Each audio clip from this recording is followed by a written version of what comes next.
all somehow just sounded like music to them. Yeah, some people, they have perfect pitch. They hear everything in a certain frequency. And they can tell you, well, this is C sharp, and this is at 433, blah, blah, blah. Welcome, everybody, to the Matrix Network. The frequency is on. What's the frequency, Kenneth? Well, I was going to ask, is like, do you guys hear music in your head? Yeah. Definitely. They're called earworms. Well, for those who are in the chats, I think YouTube bot is the only... Well, we got a couple people here, but... Colleague is up there looking as good as ever. Yeah, I know. Yeah, colleague. He's still in that. He's still meditating. He is still in that frozen, meditative state that he was in since last week. Yeah, he looks like one of those scholars below him. Well, I think he's learned the skill of ventriloquism. That, or he's communicating to everyone with his mind, which he may have broken that code as well. Yeah, it's powerful. It's Omega. Well, we want to welcome everybody here to another great episode here at the Matrix Network. It is live. It's a sub-toilet of Toilet Time Television. And we are ready to rock and roll with all your questions and comments and great conversation as always. If you heard the first thing we were saying, we were talking about auditory sensations in your head. And I think that's, I don't know, it's strange to think that some people hear nothing and see nothing. Some people don't have an inner monologue, and they don't have pictures. But for me, it's almost like a widget, like a widget spinner. Like it causes me to have some kind of distraction comparative to the thing I'm doing. Yeah. Well, there are people that can listen to music while they're doing another task, and there's people that can't. It distracts them from doing the task. So it's kind of interesting. And some people, it's instrumental or okay, but once lyrics get added in, it's a distraction. So it is interesting. Yeah, I've actually heard about people who can whistle while they work. Oh, chew gum while they're rubbing their stomach. Yeah, they tend to be a little on the shorter side, though, don't they? People that can whistle while they work. Well, that's pretty good. That's not so good, but I can only whistle. I can only whistle sucking in. I can't whistle blowing out. That blows. Yeah, well, your whistling does suck. Yeah, that sucks. Yeah, I can't. Hey, colleague. So how you can't tell because you're sitting down. How tall are you? More than 3 feet tall. I'll tell you that much. Okay, that's interesting. Are you a part of the Elf Kingdom? I could have been part of the cast on Snow Brown, the first take, but the second one they got rid of all the Goodwill people. Hunting. No, just the homeless people they found at Goodwill and Goodwill clothing. They got rid of all them and replaced them with animations, unfortunately. But I could have passed as one of those normal people wearing Goodwill clothes. Well, normal might be pushing it. But, I don't know. Looking at you, you might have been like, the prince. Or maybe Dopey. Wasn't the prince in that movie? Wasn't the prince the one that kissed Snow Brown? Snow Crisp. Jon Snow. Is that how that story went? Isn't that the right story? Or am I conflating two stories? Yeah, he kissed her because she ate the poisoned apple. Okay, it is right. Okay. And only true love's kiss would break this curse. And that's what he did. But because isn't there another story where they have to kiss a toad? That's a different, that's Princess and the Frog. I was hoping I wasn't. Oh yeah, there you go. Yeah. But in the Snow Brown movie, so in this, you're conflating Snow White and Snow Brown. Those are two different movies. I was thinking about Snow Crisp. That's not a movie. First Snow. Well, Jon Snow. Yeah. There's the Snow White, which the prince kisses Snow White to revive her from the poisonous apple. Then there's Snow Brown, in which she doesn't need a man. I mean, she may as well be a train. Kiss herself? I don't remember. it's all a blur. I did see it, and I think I was in the right state of mind. I don't even but I can't know what remember. you're talking about. Yeah. I don't know. It's Snow Brown. This is some kind of ancient movie? No, it's a new modern movie. I'll field this one, colleague, because I know what he's talking about. He's talking about the most recent Disney live-action remake of Snow White, where they chose a person, a person Latino of color, lady, but they were Latino, which was odd, considering the title is Snow White. But that's neither here nor there. But it because it happens. You can recast people and stories, but that's fine. The weird part was that the female empowerment angle of it, where she didn't need a man to be rescued, she didn't need a prince. So I thought that was a little peculiar. Right, but, and if people didn't push back, they would have ran with 7. It would have been Snow Brown and 7 normal people. Like, they were not dwarfs or anything. It's like, she's not marrying a prince. There's no dwarfs in here. No, she's not white. So in what sense is this the same movie? It's Snow White and the 7 dwarfs. Like, you can't. Well, the other problem I had with it was that if you're going to use live action people, why not use 7 actors who are little people? Use them and give them the work in Hollywood. I mean, were that they just afraid would seem natural. Of making it sound like that she was being abducted? Is that why? And she was being kidnapped by these dwarves? No, because that's not what happened. She actually goes into their house and basically she squats. And they don't mind because she's a pretty princess. If she was ugly, they would have kicked her out. But so then, what was the big deal? What were they tripping about?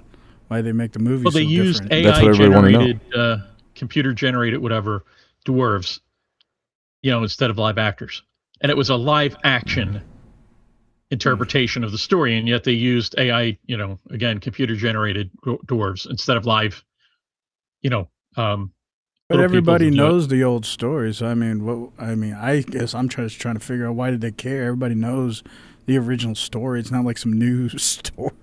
Well, that's why everybody cared, was because it was so out there and stupid. Because I grew up watching that original Snow White. It's supposed to be out. Sure.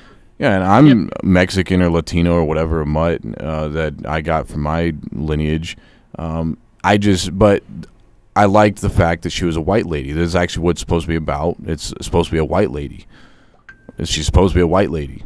And to use a Latino / Hispanic person and then delete the dwarfs and make normal people out of it, and then delete the prince himself, and now she's saving the prince, and they're not going to be together in the end. It's like, this goes absolutely contrary. It's like, this goes beyond just making the Little Mermaid black lady. That's an interpretation. Nobody really cares. Yeah. It's kind of weird that they did that. They're not changing the story, though. They're just, Yeah, it's like, imagine if she didn't want to get to the prince and she didn't need to make this deal with the witch lady and get her voice and lose her voice. And imagine if she didn't have it, and maybe she wasn't even a mermaid at all. Maybe she was riding a motorcycle her whole life. And it's like, well, then you're not dealing with Little Mermaid anymore. You're just dealing with a little teenager. Exactly. Yeah, well, they already have that movie. It's called Hallmark. Yeah, they have plenty of those. Well, they have. I know, that's what I'm saying. It's stupid. Yeah, keeping in mind also that a lot of these old stories that we have, these fairy tales and whatever, they originated in Europe. So naturally, the heroes, heroines, and whatever, even the villains, they're all basically white, because they originated from European countries where everyone was mostly white. So that's traditionally, that's why we see that. I'm shocked that. Oh, go ahead.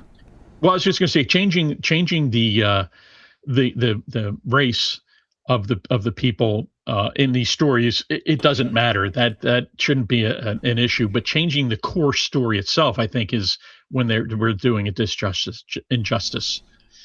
Well, what's stupid is Disney has cartoons that they could easily be remaking right now.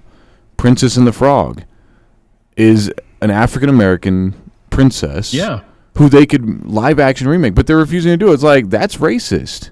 Why don't you want to do that? Why are you messing with all the other stupid stuff? Or maybe they're going to make her white. Maybe they're going to make Jasmine is going to be white now. Maybe she's going to be Jessica. And that's what it's going to be. And it's just stupid. It's like, why don't? What about Pocahontas? Like, if they want to be politically correct, remake these. And I actually would think that's great because I grew up on those cartoons too. Make Pocahontas a Native American lady. That's awesome. Don't make her black. Don't make her white. Don't make her gay. Don't make her trans. Just make her a native lady according to her time and culture. That's all I'm asking for. When and you're that's doing too much a cultural to ask. movie, absolutely. Yeah, like Mulan. Yeah. And they did that one and they flopped it. They didn't even make the little dragon, which was one of the big characters in the film, which is so stupid. It's like you didn't even want to do that. They didn't make it a fantasy. They made it like a real life story. Yeah. And it flopped. Yeah, and it was stupid. Right. What I've been thinking is, what is the theme of Snow White? Like, what's the whole point of the story? Is it simply you're just gonna find your true love? I mean, Don't be taking fruit off of strange old women. Yeah. Don't take food from strangers. But I'm just like thinking, I'm trying to go through the whole story. I was like, what's the actual point of this story? Because usually stories have like a large archetypal, like it's a version of a very large old story. It's like, what is this? Is just you're gonna find your true love? Is that the whole point of the story? I don't know the original Snow White and all these original Disney cartoons, like the original folklore they came from, apparently were really dark and morbid. Right. They didn't have happy endings. A lot of them were. Yeah. But Disney took them, repurposed them, refurbished them, and reinterpreted them into a more hopeful, dream-worthy, like. It seems like to me, in the innocence, they were trying to make little girls hopeful. Like, you have a true love out there. He'll come around. Just wait. So what was the point of the doors? Well, it's always a Disney theme. There's always helpers. Exactly. Either they're animals or they're your fairy godmother or they're dwarves. They're just helpers?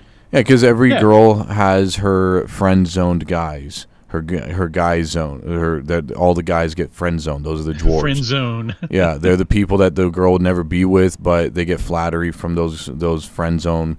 That's where they get their worship and praise from. Is this friend zone group of guys who will do anything and everything for maybe for these he was girls. Trying to project like the 7 deadly sins, because they all had their own faults, like sleepy and droopy and dopey and whatever. Because I assume, man, it's got to be deeper than just that, right? No, it's meant for kids. And now later, I think Disney started putting sexual stuff in their stuff. But I get that. I got. Wait till you guys hear this. You'll love this. So the original version of Snow White, which was published by the Brothers Grimm in 1812, features a jealous biological mother, which was changed to a stepmother in later editions, cannibalistic demands, and a brutal revenge ending. So I don't know the particulars of that, but it obviously sounds like a much different story than what we got from Disney. Well, then, that might be the 7 deadly sins if it's something like that. I'll have to dig into that a little bit further. Yeah, it's possible. Because they said 7 dwarves, and that 7 number is usually correlated with a very particular reason when you're dealing with myths and stories. Well, if Disney wants to go back to the OG story, they could do that too. But if you're saying we're going to make a live-action remake of the cartoon version that we made before, then that's what everybody's going to expect. And that's why everybody's upset, because that's what they promised, but that's not what they provided. And the pushback was so strong that they actually had to remove those normal people, the 7 normal people, and then replace it with dwarfs. And they also reprimanded the Latino lady for saying all the stupid stuff that she said on television, because that went viral. The 7 dwarfs, if I can remember, they all had their faults, but didn't the story project that somehow they learned how to use their faults for good to help through their faults? Like, the guy was sleepy, but he found out how to overcome sleepy anything. There was no. I don't know. But one of them was called Doc, and I don't know, where does he come in? See, man, they could have done so much more with this story to make it more impactful. I don't know. Now I got to read. I have a chance to read through that. So I did hear that they're making a Robin Hood movie right now. Now this might be interesting because this is actually supposed to go back to the original folkloric Robin Hood, which it looks a lot different than any Robin Hood we've ever seen. But that's what they told us they're going to do. They said, we're going to go back to the beginning of the whole Robin Hood tale, its original story. They didn't say we're going to remake the cartoon version. They said we're going to remake the OG version. And that's what everybody's going to expect. So you can make them black, you can make them gay, trans, Hispanic, native, white, whoever, whatever. You can make him a frog as long as that's what the original said he was. Because now you've already committed to not going within the bounds of the already made cartoon version. Hey, maybe they should make it with robots. That'll be a twist. Yeah, there you go. Yeah. And we'll start having robot actors and actresses. It actually won't be AI. It'll actually just be a robot, like android thing. Like, instead of making AI, like film real robots. Yeah, that's it. Yeah. Yeah, Cinderella with robots. Yeah. But not AI. Like, I want to see the actual robots actual as the robots. as the actors. Yeah, and it'll just be one of the dwarfs too. Maybe it'll be the Doc one, and he'll be acting kind of funny, but it's like, oh, that's Doc, But he's a robot. All the other ones are real human. And they got different forms from different companies. They could do it. You can make each one of the robot dwarves have different like things that are weird that they do, like malfunctions or whatever. Like one reboots, without warning, and another one just goes into sleep mode, and That's what I appreciate about stories is that there's different character arcs. So then you can have multiple story lessons, multiple nuggets of wisdom through multiple layers, even though you have a large theme. I hate wasted character arcs. And it's like, man, you could have done so many things. Yep. It's like, just what I assumed. I guess I don't remember the movie very well, the story very well. Which one? Seven Dwarf thing. It's like, man, there is so many opportunities to amplify character arcs. Yeah, they could have made a Snow White 2 or 3. But You want to read through some of the comments, Elder? Yeah, that's me. I would be happy to. Excuse me a second here. Just let me adjust my screen as we have. All right, so we started up with me, and I said, "Queue up, people! It's almost time." And then a YouTube bot jumped in there and said, "Hello," and I said, "Yo, YouTube bot." Then King James stepped up and said, "Here," which I think is the least amount he's ever said. They've ever said. I think we've determined King James is a he, but it just said here, and I said, "Yo, King J." And then Jeremy Henneberry says, "Finally a day where I got off work early-ish. Time for Matrix and chill." Well, thank you for including us in the chill. We appreciate that. Now, who are you Matrix and chilling with? With the us, Simulation Master. Whoa. Oh, that's right. Yeah, Matrix and chill. Isn't that like Netflix and chill, where there's implications? Oh well. Okay. Oh well. Yeah. Hello. YouTube bot said, Helen of Troy movie. The new Odyssey.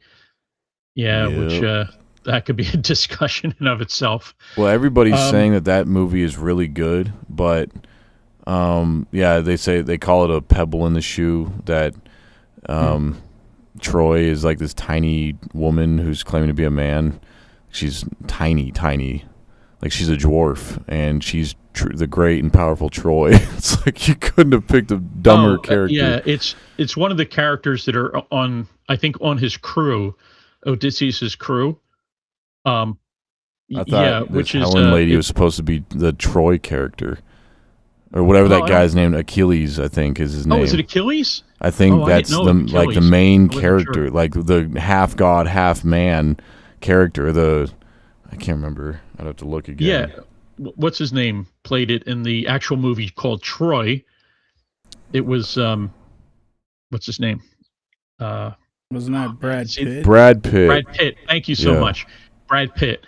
Yes, and they got Yeah, and he was the Achilles in that movie, and now we're left with this dwarf of a lady who's pretending to be this big macho Hulk man, but she's really tiny. Like she's literally a twig. They are, to be fair, they are a trans person, They used to be female. There were an actress named Ellen. I can't remember their last name. But they transitioned over, and now I think their name is Elliot. And still sounds and talks like a woman, but sure. Well, I think the point is that I think it's I have no problem again with actors being whatever. I don't think the criticism is that it's a trans person. The criticism is that it's just not the appropriate build of person to play this great hero. Again, you have somebody like Brad Pitt playing it, and then you kind of choose this other person, which doesn't really fit. That's what I'm saying. It's like, are we going to cast her for the next Hulk movie, and she's going to be Hulk? They're just going to paint her skin green. It's like, oh, we don't even need special effects for this. She believes she's a big older man, so that's what she is, and we're all just going to follow the same delusion. So yeah, I don't know. That's tough for me. Yeah. No, I get it.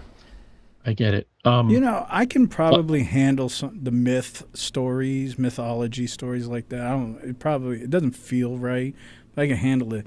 What I'm waiting, which I don't know if anybody, I think it'll be even more offensive, but I'm waiting for them to do it to historical re-dramatizations. Like, why don't you make Genghis Khan in some kind of like really white blonde hair guy? Yeah, they probably will. That's what I'm saying. I think, or like make Alexander the Great as in some like Islamic guy or something like that. It's like that's when it's over. Like now you don't even care about historical accuracy at all. Yeah. Because this is supposed to be real history. Well, did the prophets of South Park speak of these people? Did they? Where they said, make it gay. Make it gay. Make it lesbian and make it gay. Make it black and make it gay. Everything's got to be gay. It's like, okay. Yeah, and nobody cares if it's gay or not. It's just like, why do you have to throw it in their faces so much? I guess that'd be a way to reprogram history. Like if you want to start getting people used to the idea that history is alterable, is just start making historical redramatizations just arbitrary. And then people will just get used to it, I guess, once it gets normalized. It's funny when critics are making parodies, mocking media platforms, and then they just go right in. They walk right into it. It's like, we know you guys are saying this, and we could actually say it's not true, but we're actually going to walk right into it and say, yeah, you're actually right, South Park. We are going to make it gay. That's the beauty of South Park. No matter how offensive it is. Most of the time, 99% of the time, they're right on the mark. And the other good thing is they don't hold back on anybody. It doesn't matter. They go after everybody. So it's equal opportunity, offensive. You'd think that Hollywood would, at least come up with a defense. But no, they said, yeah, you're right. We're going to make it gay. It's like, okay, man. And that's cool, They're not hiding the agenda. They don't care. Yeah, if you're going to try to make a romance, cool, make it gay. But why do you have to do that with something like Hulk? Like, does Hulk really have to be gay? Do gay stuff in a historical sense, they could just focus on Sparta. Yeah, but that's not what this is. But I'm saying you don't have to fake the gay. I guess you kind of have to accept pedophilia. Like Brokeback Mountain was specifically a movie about two gay guys, which... that's fine. Yeah, that's perfectly fine. If it's a great movie. That's fine. Great. I mean, just make it. I mean, there are gay things to make if that's what you want to do, and keep it historically accurate. Well, historically, yeah. But nobody, even people who have no knowledge of Greek philosophy and history and the gods and goddesses, nobody, like if you go to Greece, you see these statues. You don't see these little tiny petite twig people claiming to be half demigods and trigods and stuff. You see massive Hercules, like muscle-bound figurines that are massive. That's what you see when you're looking at these Greek gods. Yeah. So then you look at Hollywood and you see this tiny little person, and what they're claiming to be. It doesn't matter if they're claiming that they're the massive giant Hulk creature. They're not. And the only person in the delusion is Hollywood and this person. But we're all like, this looks stupid. This is not what the Greeks thought of when they thought of a demigod or a god. They didn't think of a little tiny twig. That's just stupid. Well, I don't think anybody does. If you say the word God, I don't think anybody's thinking of like a beetle. Yeah, I mean, I saw a clip of the preview. I was like, the armor barely fits this person. Like, and they custom designed this. It barely fits them. It looks weird. It looks like a 10-year-old boy is wearing this armor. This is the god that's fighting for people. It's sort of like casting, like Mickey Rooney, or like nobody really knows who Mickey Rooney is anymore. But I'm trying to think of somebody more recent that's just a kind of a tiny person. But it doesn't have anything to do with gender or anything. It's just a small person. It just doesn't make sense for someone. Oh, by the way, the character is called Sinan. It was not Achilles. I thought it was. So who's Achilles in this new Odyssey movie? I don't know. I haven't looked that up, but what? No, Matt Damon was in the original Troy. I don't think he is. Yeah, I think he's in Odyssey too. What? Oh, is he? Maybe he. Hold on. Well, while you look that up, I'm going to go through it real quick. So I said, "Yo, Jeremy, welcome," and then Traveler, welcome as well. He said there are literally thousands of folk tales in Asia, Africa, South America, a nearly bottomless trove of ethnic stories to draw from. Instead of making an original movie from one of these, they rehash the same stories and ruin them with unnecessary changes. Jeremy says, "Thanks, Elder. Good to be here. Good to have you." And then I said, "Yo, Traveler." And Traveler said, "Especially bad when they change the movie or story for political or social agenda reasons." And then Traveler said, "Elder," with the Vulcan greeting. And then he says, "Gungan Robin Hood." Now that is a movie I would pay to see. Gungan Robin Hood. Is that new one they're coming up with? Yeah, it's Robin Hood, but I thought I was thinking Gundam, the giant robots Gundam. I thought it was Gundam Robin Hood. Gungan is that guy from the Star Wars movie. Misa is a Gundan. You know him. What's his name? He was so painful. I forgot his name. You should know who I mean. The annoying character. Misa am annoying. Anyway, then I did a icon of a guy dabbing. I don't know why I just threw that up there. Traveler says we need a good Journey to the West movie. Oh, there you go.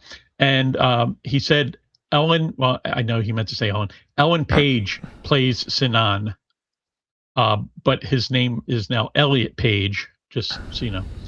I guess that's what's weird. For some reason, I was trying to figure out how they're going to get Achilles into the Odyssey, but I thought they were just going to combine. That's what a lot of times they do. They combine a bunch of stories.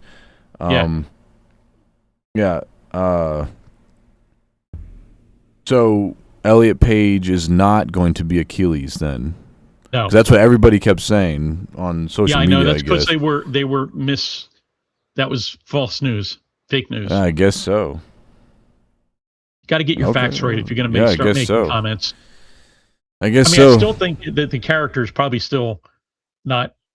I mean, I don't know. I guess maybe I don't know much about the character of Sinan from the Odyssey. Yeah, I don't remember. Maybe they were a smaller character. I mean, and like physically smaller. I don't know. Maybe. I don't remember. Check that out. No, I don't remember. Yeah. Where are we at? We are at Traveler says sort of a stand-in character for Achilles. Yes, she is too diminutive to play a heroic character of this type. I guess especially in that time. Back in ancient Greece. Traveler says, I wanted to see Snoop Dogg cast as Helen of Troy. Well, he certainly has the charisma for it. Snoop Dogg's a very charismatic guy. I enjoy watching his coverage during the Olympics with, what's her name? The kitchen chick with, who's like 80 and was on Sports Illustrated swimsuit issue. I know the weirdest things. Traveler said Jar Jar Binks, that was the character. in the Star Wars movie. Jar Jar Binks, very annoying. Winds up managing to start the entire galactic civil war. One person. Frederick says, guess who's back? Back in town. Frederick's back. He's not a clown.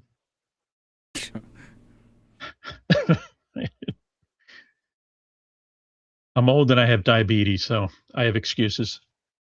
Is that it?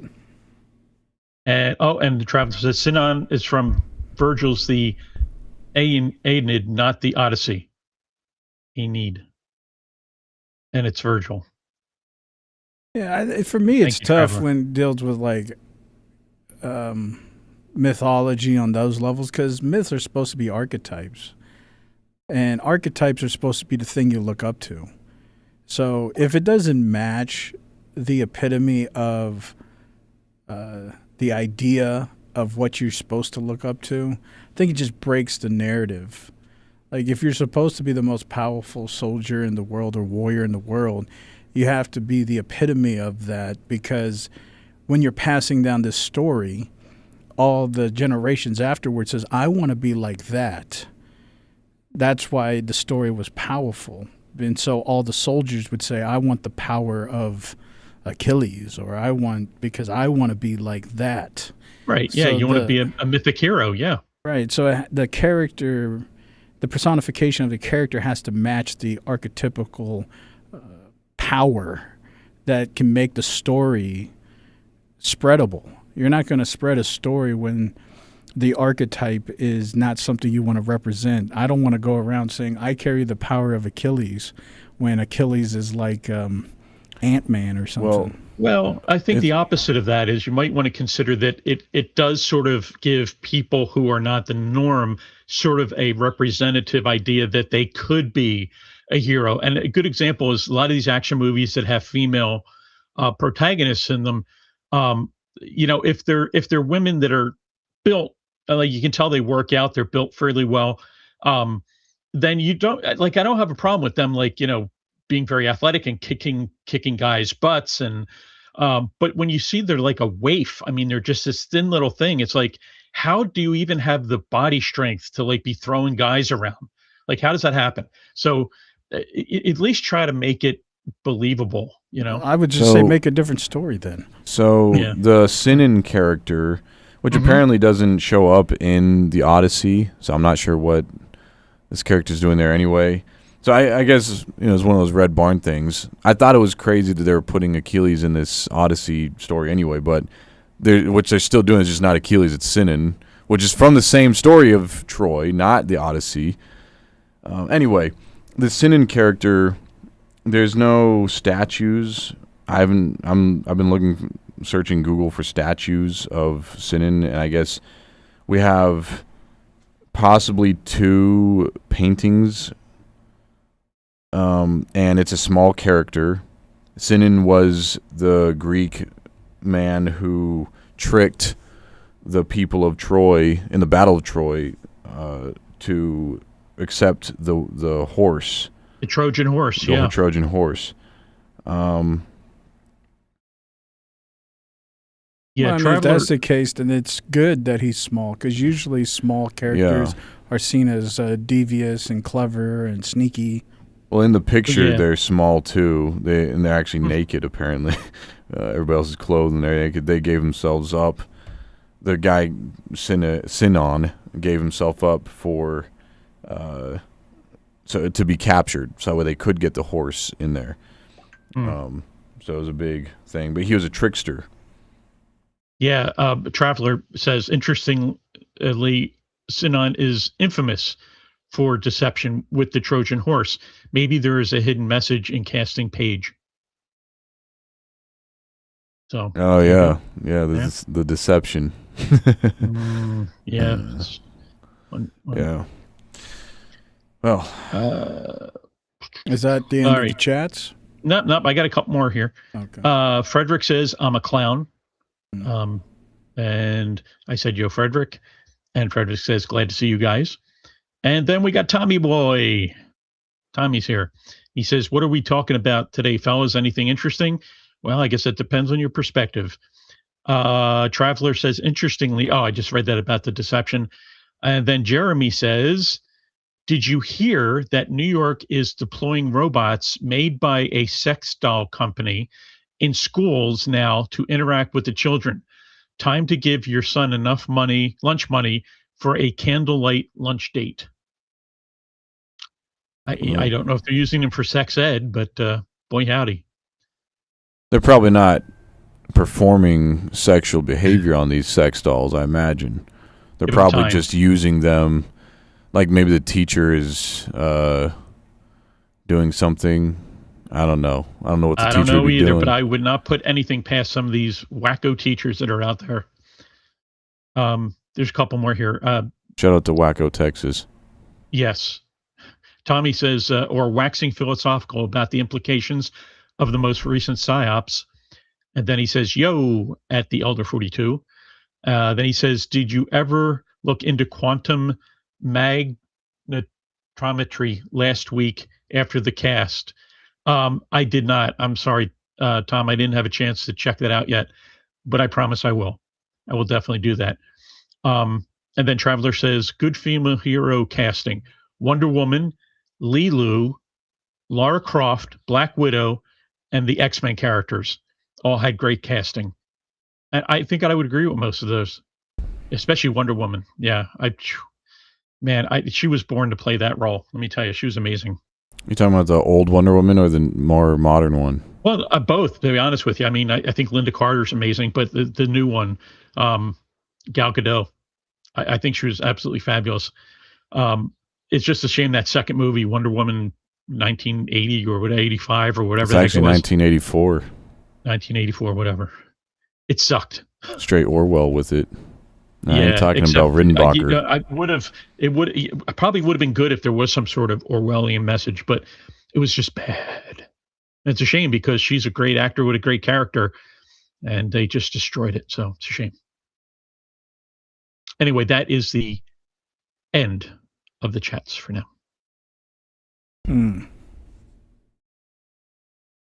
Well, what kind of questions and other things do you guys want to project into? I know colleague has one thing he was talking about he might want to throw out as a possible topic of discussion, but... Well, yeah, I was thinking to scratch your guys' brains on something I've thought about quite a bit the past year, is that it's obviously it's interesting that we just like phones and computers and technology, we have to charge. So you plug your phone in every night to charge it, and if you don't, then it runs dead. And our bodies work the same exact way, which is kind of interesting. You plug it in every night, you go to sleep, you wake up, and if you don't sleep, well, your body's going to run dead throughout the day. Your battery's low, yeah. Yeah, your body is literally a device. It needs to be charged. It needs to be upkept. So I thought it was kind of convenient. I don't know if that's the right word. You have to eat, you have to sleep, and you have to drink. These are things you have to do, or else your body dies. So I thought it was kind of strange, like these limitations. Now, I remember a few years ago, the Flat Earth community connected an interesting dot. And maybe it's not just, like, whether it's Flat Earthers or not, I mean, maybe there's some truth inside this pudding, but I thought they made a connection that's awfully interesting, that you will die without water.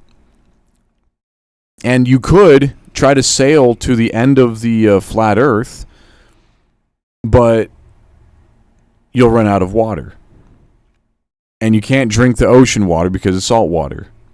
So that's an interesting little convenience. It's almost like our bodies are designed... it's like our bodies have governors built into them. Chains, as it were. Like how you put a leash on a dog and it has an invisible barrier. So anytime it gets too close to that invisible fence, it gets shocked or whatever, nudged in the other direction.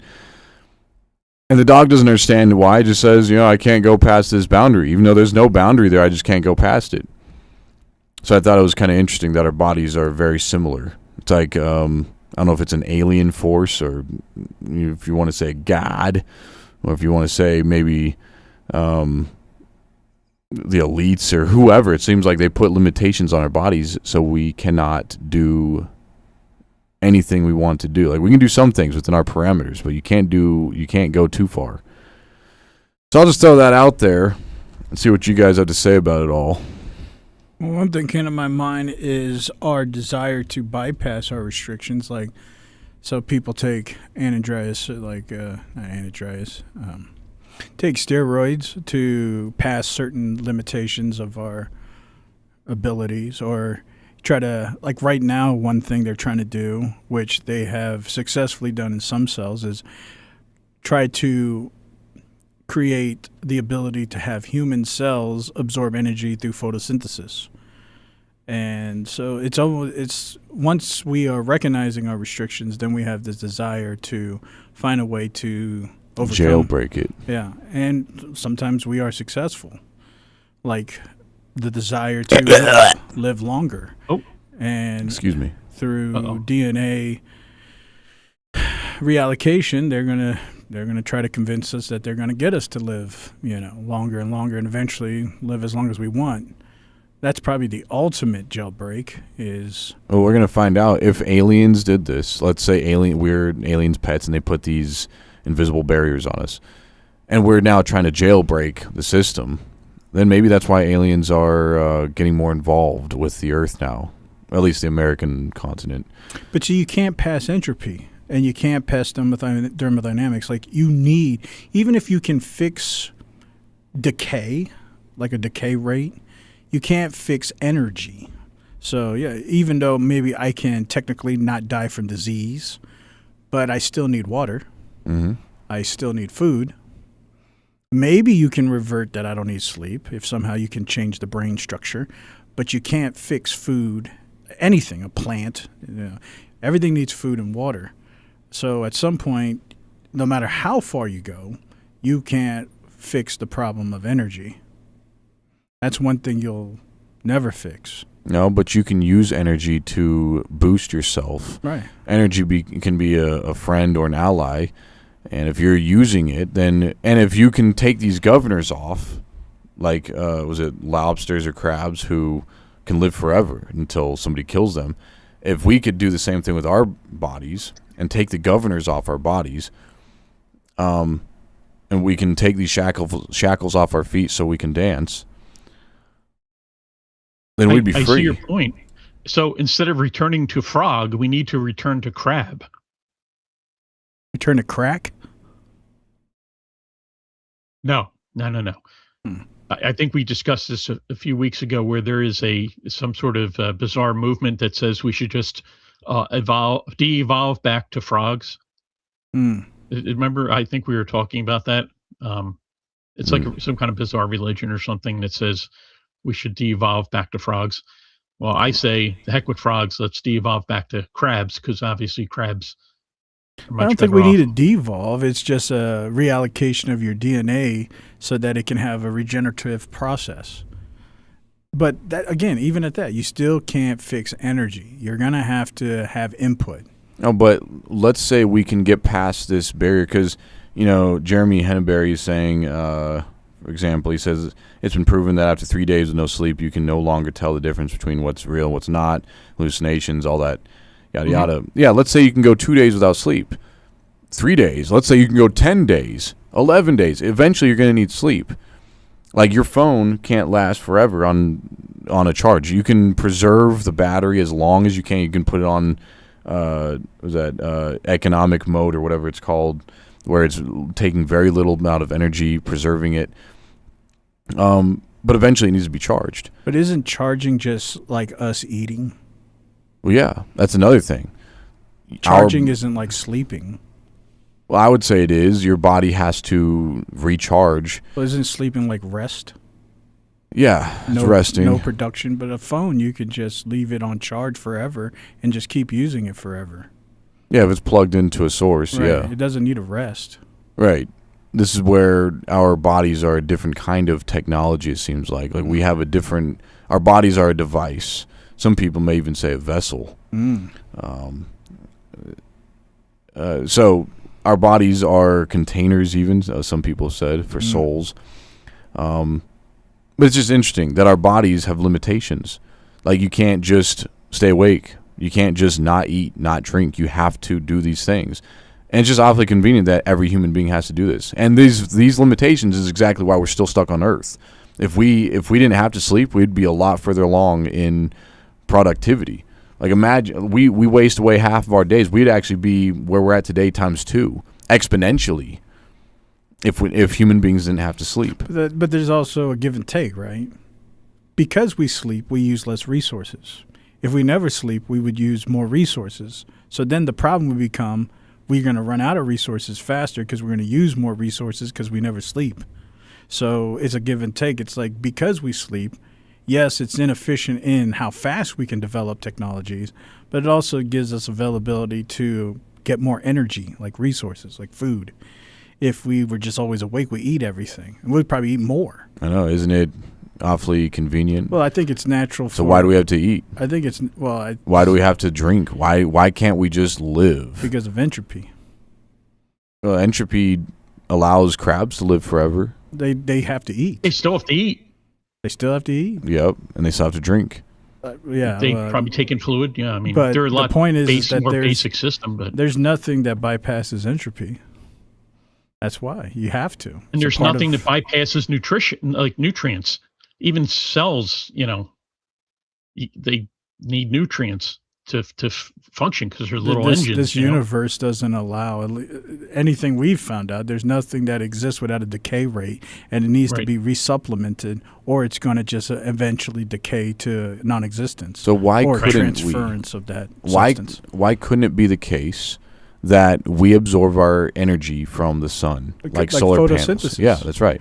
Well, now, wait a second. You're posing these questions, which is fascinating, but I like the difference is, wouldn't it be cool if we could do that? But the point is, we can't. Well, like the way our biological systems, currently the way our biological systems are designed, we have to take in nutrients, we have to take in fluid, we do need to sleep to reset our brains. Like there's no way around that now. Now, is there technological advantages? Can you wear a suit that absorbs sunlight and converts it into nutrients? Yes, I guess that would be interesting. Or some sort of device you put into your brain that fools it into thinking it's asleep, but isn't. But currently, we just we can't do that. Suits are just jailbreaking our technology. It's like putting a battery pack on my phone, like a case that allows better Wi-Fi connectivity and stuff. So putting a suit on me is just putting a case around me to help jailbreak this device. And that's why another interesting thing is you can't go too deep into water. You can't breathe underwater. Like a fish can. So why can't our bodies do that? Now, I know evolution, all that stuff, but let's pretend that evolution is fake. Let's say we were planted.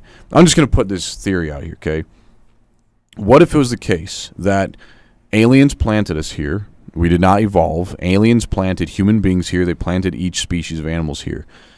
And let's say aliens live under the ocean. And they specifically made our bodies to where they cannot go under the ocean and reach those depths. So we can't breathe underwater. Now, we can try to jailbreak our system and put like oxygen tanks and all this. We can put these things over our bodies to help us go deeper into the ocean. But eventually you're going to need to come back up. And because it's not going to go as far as we want it to. And this is by design, it seems like. Well, some people, they like free divers. I think it's called aerobic or anaerobic. They somehow train their body to absorb oxygen from the water through their skin, and they can hold their breath up to 10 minutes. And some of them can train to become more, I think it's anaerobic. And so they basically just absorb the oxygen through their skin. So, I mean, some people have the ability to probably do more than others. Yeah, that's still not satisfactory. No, of course not. You're not a fish. 10 minutes. I know, that's what I'm saying. And if evolution is false, then that means somebody designed us, whether it be God or aliens. Somebody designed us specifically to not go underwater like a fish. Because, yeah, a fish doesn't need to drink water because it's always in water. It just absorbs water by nature. Why can't we do that? We can't absorb salt water. Well, they have gills, and so they absorb it that way. They get the oxygen particular from the organs water. that do it, yeah. Right, that's what I'm saying. So they were designed that way by either aliens or God, and we were not designed that way. Right. So we have been designed we're not a tree. Right. Right, yeah. That's right. But it could have been different. If we believe in a designer, that humans could be trees. Well, sure. No, that we could have absorbed energy from photosynthesis. Right. Yeah. We could have went into water. Like, if we've been designed by God or aliens, they could have designed us to be able to go as deep as we want in the water. Yeah. They could have designed us to not need sleep. They could have designed us to not need food or water. Yeah. But they didn't. So these seem like designed limitations on these devices that we call bodies. Yeah, but that's normal, right? You would use. I mean, you're saying that as though that's not assumptive. Like, that's why there's leaves. The leaves are like a good example is your body cannot digest fiber. So you can eat all the fiber you want, but the reason why it says 0 carb, even though it's a tortilla, is because it's fiber-based. So when you eat it, your body lacks the ability to metabolize fiber. So you can eat as much as you want, but your body will get no nutrients or uses out of it because your body lacks the ability to metabolize it. But there's other creatures that can metabolize fiber. So like gasoline has a lot of calories, but our body doesn't have the ability to metabolize gasoline. So it produces no efficiency, but gasoline has lots of calories as an energy source. I think it's just a function of the design of the creature. It's like we don't have leaves, so our body isn't developed to metabolize sun energy, but leaves are perfect to metabolize sun energy. But we could probably biohack our DNA and figure out a way to allow our skin to absorb sunlight and make it producible energy. They're trying to do that now. Someday. Yeah. So the fact that we can do that means that we could have the designer, whoever that was, but there's no could free have ride. designed us that There's way. no free ride. By doing that, you're going to sacrifice something else. You can't have all of it. Yeah. Right? Yeah. So you're not gonna be able to eat food anymore because it'll be too much energy or whatever. I don't know. You won't need food anymore. Well, you don't need the systems that require proteins, amino acids, things like that. You can absorb it through photosynthesis. And as far as humidity goes, that could be your drink. It could also be absorbed into your skin, and that's your drink. That's the water that goes in your bloodstream. But you still would have to have it. There's no free ride. You have to get some water. So humidity. But yeah, you can go into the water. You don't need to drink it through your mouth. Like, it just seems like the whole system is very it's designed to be a leash. But everything comes at a cost. Like, if you have a plant that can live in the desert, those plants are very different than regular plants that need water. So everything comes – the design itself is actually part of your restrictions or abilities. You're going to look different. You're going to be functioning different because the structure of your design is actually a part of your abilities or restrictions. So you can't look the same and do the same and have different things. It's all tied in, like a device. It's just crazy when I look around and everybody it's just normal. It's like, oh, well, time to eat. Okay, well, it's time to eat. Oh, it's lunchtime. Oh, it's dinner time, and everybody just has to eat. And I look at my kids. Oh, go ahead. Yeah, I was just gonna say, hunger drives us. Yeah, and I look at my kids, and different people have different parenting styles. Which some parents feed their kids just candy all day, every day. I've seen that. That's not healthy, but that's all the kid knows. Some parents feed their kids one time a day. Some parents feed their kid whatever they want throughout the day. You can have food all day throughout the day. Just, clean up after yourself, whatever. But kids, it makes me wonder what if you trained your kid to eat once a week or something? Or what if you trained your kid to eat sunlight? would it be different? Would their bodies function? Are we training our kids to have the same leashes that we do? Because I almost wonder if there's a way to, and again, this could, obviously you could be charged with abuse, so I wouldn't test any of this stuff, but it's just a theoretical concept that you have to play with in your mind, unfortunately, because nobody's dumb enough to hopefully do that with their own kids. One thing they have studied, and they know, that intelligence and brain development is attached to nutrition. Until about the late 1900s, the common reason for slow brain development was malnutrition. The moment that they started distributing nutrition or plenty of food, that's when intelligence increased, and that's many studies on that. The main reason you have slow brain development is because of malnutrition. So that's a critical function of our human body. The more you can be fed, the more you'll have better brain development. The less you are eating, you're going to have slower brain development. That's a crucial part about humans. Whether it's evolution or design, I mean, we're we're here for whatever reason, you know what I mean? Like either someone designed us like this, or evolution said, we're going to evolve like this. I mean, face it, if you believe in evolution, then we did start out in the ocean. And then one day a fish decided it was going to come out and spend time up on land. So I guess it's more evolutionary, more advantageous to spend time on land than it is in the water. So I guess there's that.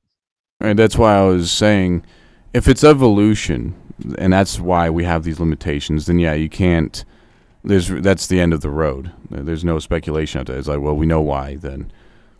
But if you believe in a designer, an intelligent one, whether alien or god or goddess or whoever, then that's where you have to start speculating. Why were we designed with these limitations that don't have to be necessary? The designer could have given us gills. They could have. I can answer that. I can answer that from a Christian perspective. I can answer that. Basically, Christians believe that we are in a fallen world, so this isn't the perfected world. So any limitations we have, as in our bodies, is due to the fallen nature of this universe. And as host was saying earlier, it is basically just subject to entropy. But it affects everything. Even in the Christian Bible and the Jewish Bible, mm-hmm. in the Garden of Eden, Adam and Eve needed to eat.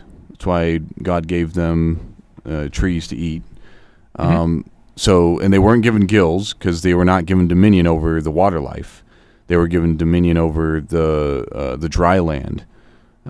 In fact, the dominion was given to the water life. The dominion was given to the great fish of the water, of the ocean, whatever that means. But the great beasts, the great water fish beasts, that's what it says. But Adam and Eve, what's that? I was under the impression that man was given dominion over all creatures of the air, of the sea, and of the earth. I'd have to look again. I guess I could look real quick. I'm pretty sure it was just over the land. You might be right. Let me look real quick. Either way, I don't know how he would have dominion over the water if he doesn't have gills. Like, how is he going to have any say? He's not like he can talk to fish. It's not like what's that, water world? Well, we don't know. Maybe in Eden they could talk to fish. Maybe they could talk to animals in Eden. It's possible. We don't know. We don't know, other than what the very short passages in the Bible. I'm thinking about this hypothetically, because the question is why are we designed this way? Usually, like if you think about it in a simulational function, we create things that are resemblant towards our natures. So if I was a bipedal alien, I might create bipedal creatures. And if I was a quadrupedal alien, I might create quadrupedal creatures. And the symmetry of my design might be correlated with my design as an alien. That's what I would assume, because we like to look at little microcosms of ourselves. So, because it's similar. So we have an affinity towards things that are similar. We usually are distant to things that are asymmetric to us. So that's why if the idea is why would an alien create us in a design, a possibility would be because we look like them. That's why we're bipedal. Even the Bible says that man was created in the image of God, the image and likeness of God. Okay, sure. But I'm saying if it was an alien, I would say, well, maybe that's the reason why the dominant species of the Earth is the way it is, because aliens might be bipedal themselves. That makes sense. Yeah, so I mean, you can't, if that was it, you can't argue that. Looks like you're right, Elder. He gave them charge over the sea, the land, and the air, the creatures in those domains as well. But I guess in that narrative, then we'd have to assume that he lost his gills and he lost his wings, so he couldn't fly. Again, it doesn't mention that in the Bible, so how do we know? The world before the fallen world, there could have been things that, man could have flown without wings. They may have been able to go into the water and not have to worry about breathing. We don't know, because the Bible doesn't tell us any of that. It just tells us what happened after the fall, and then what happened, to man afterwards, and the punishment that basically we're under, which is the punishment of death, which is entropy. Well, be as it may, God designed human beings with these limitations. At least we'll say that they lost the limitations after the fall, but they're still given the same charge. I think Abraham is given the same charge, go have dominion. I think Noah is given the same charge, go have dominion. So the same charge is given to these guys as Adam, but it doesn't seem like, it seems like Adam was designed just like we are today. Well, we don't know. We don't know the entirety of Adam's capabilities. Well, I'm trying to think, like, to aliens, you would think then if that's the case, there's a reason for that, right? Like, if we were dogs, imagine if the aliens try to give us advanced technology. It would be it might just be very inefficient. Like, it might not just be useful. Our design, again, thinking about aliens, our design might be the efficient design to maximize the objective of an alien. So when they give us insight and they give us new technology, it can be useful. Like, I can't imagine trying to get, how long would it would take for me to train my dog to understand how to use a wheel efficiently? But because I have these hands and I'm upright and I'm bipedal, I have this certain structure that needs like uplifting, moving. So maybe my design, if I was created by an alien, is the most efficient design to utilize the information of new technologies and efficiencies of their agenda. It might just not be efficient to be quadrupedal. I'm just thinking, like, if the idea is why are we designed this way, it might just literally be it's the most efficient design to get the most advance out of information and tools. Well, keep in mind, we also haven't encountered any alien life yet.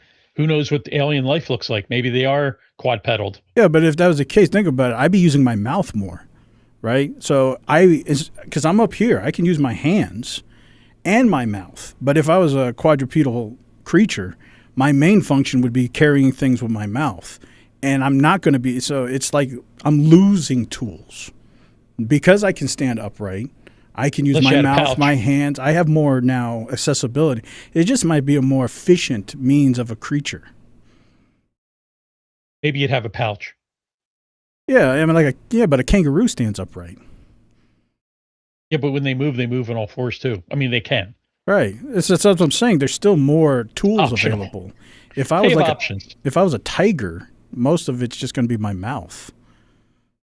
That's all I can think of. Like, if you're saying aliens, maybe the idea is this is the most efficient design. Yeah, it makes if aliens, because they could have put these limitations on us because maybe they were afraid that we would rise up and destroy them. This would explain the whole Tower of Babel scene. This is assuming God doesn't exist, of course, and aliens are the ones who did all this stuff, and aliens are who all these religious groups are writing about in the ancient world.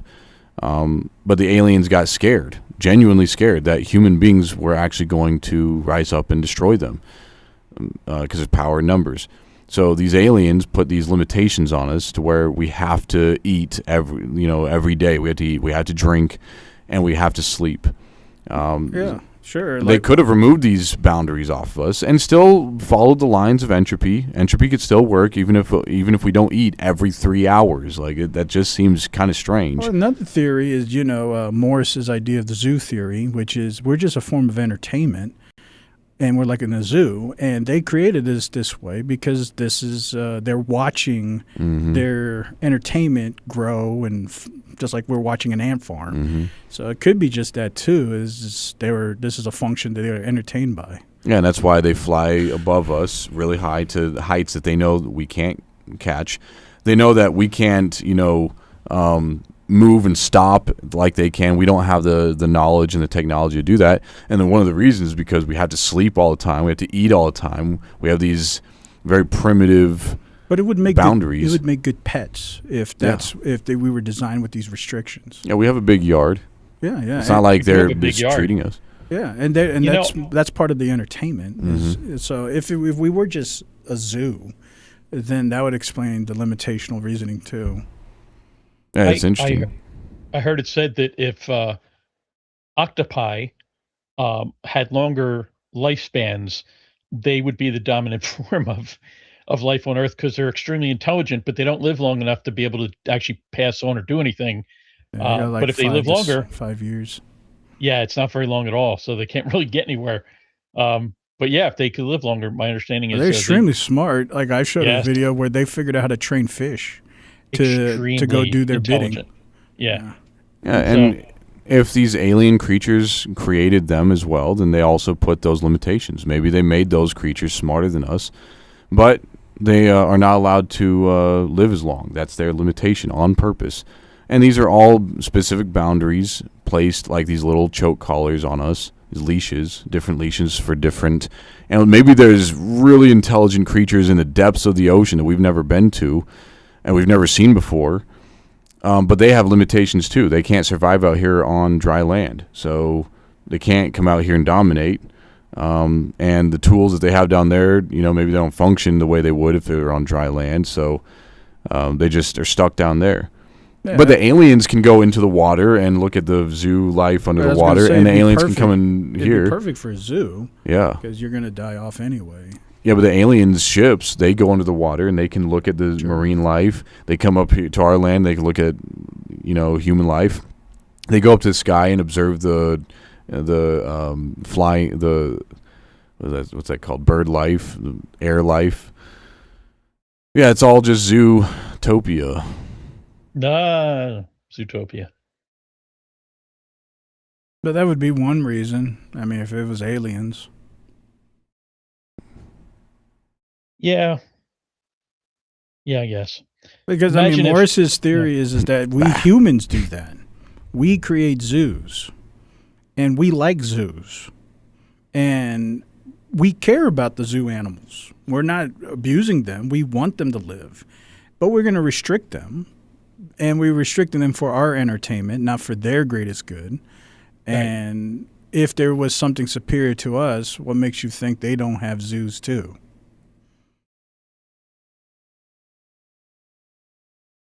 Wow, that's like a QED moment. I don't know what else could be said after that. We're all just in a zoo. You look it up as Morris's zoo theory. No, we dissect animals and they dissect us, and it's just one step up. Yeah. Mm-hmm. And maybe something else, eats them. Who knows? It's the great chain of life. And you can go even deeper. Like, we have different zoos. And different zoos have different creatures. And some zoos are a lot bigger. Some zoos are really small, and some zoos have a very particular creatures. Other zoos don't have these creatures, and so there might be different zoos controlled by different aliens, and those aliens curate their zoos, and then aliens themselves go visit all these zoos, which we are the creatures, and but they're dominated and controlled by different alien subgroups, just like different zoos.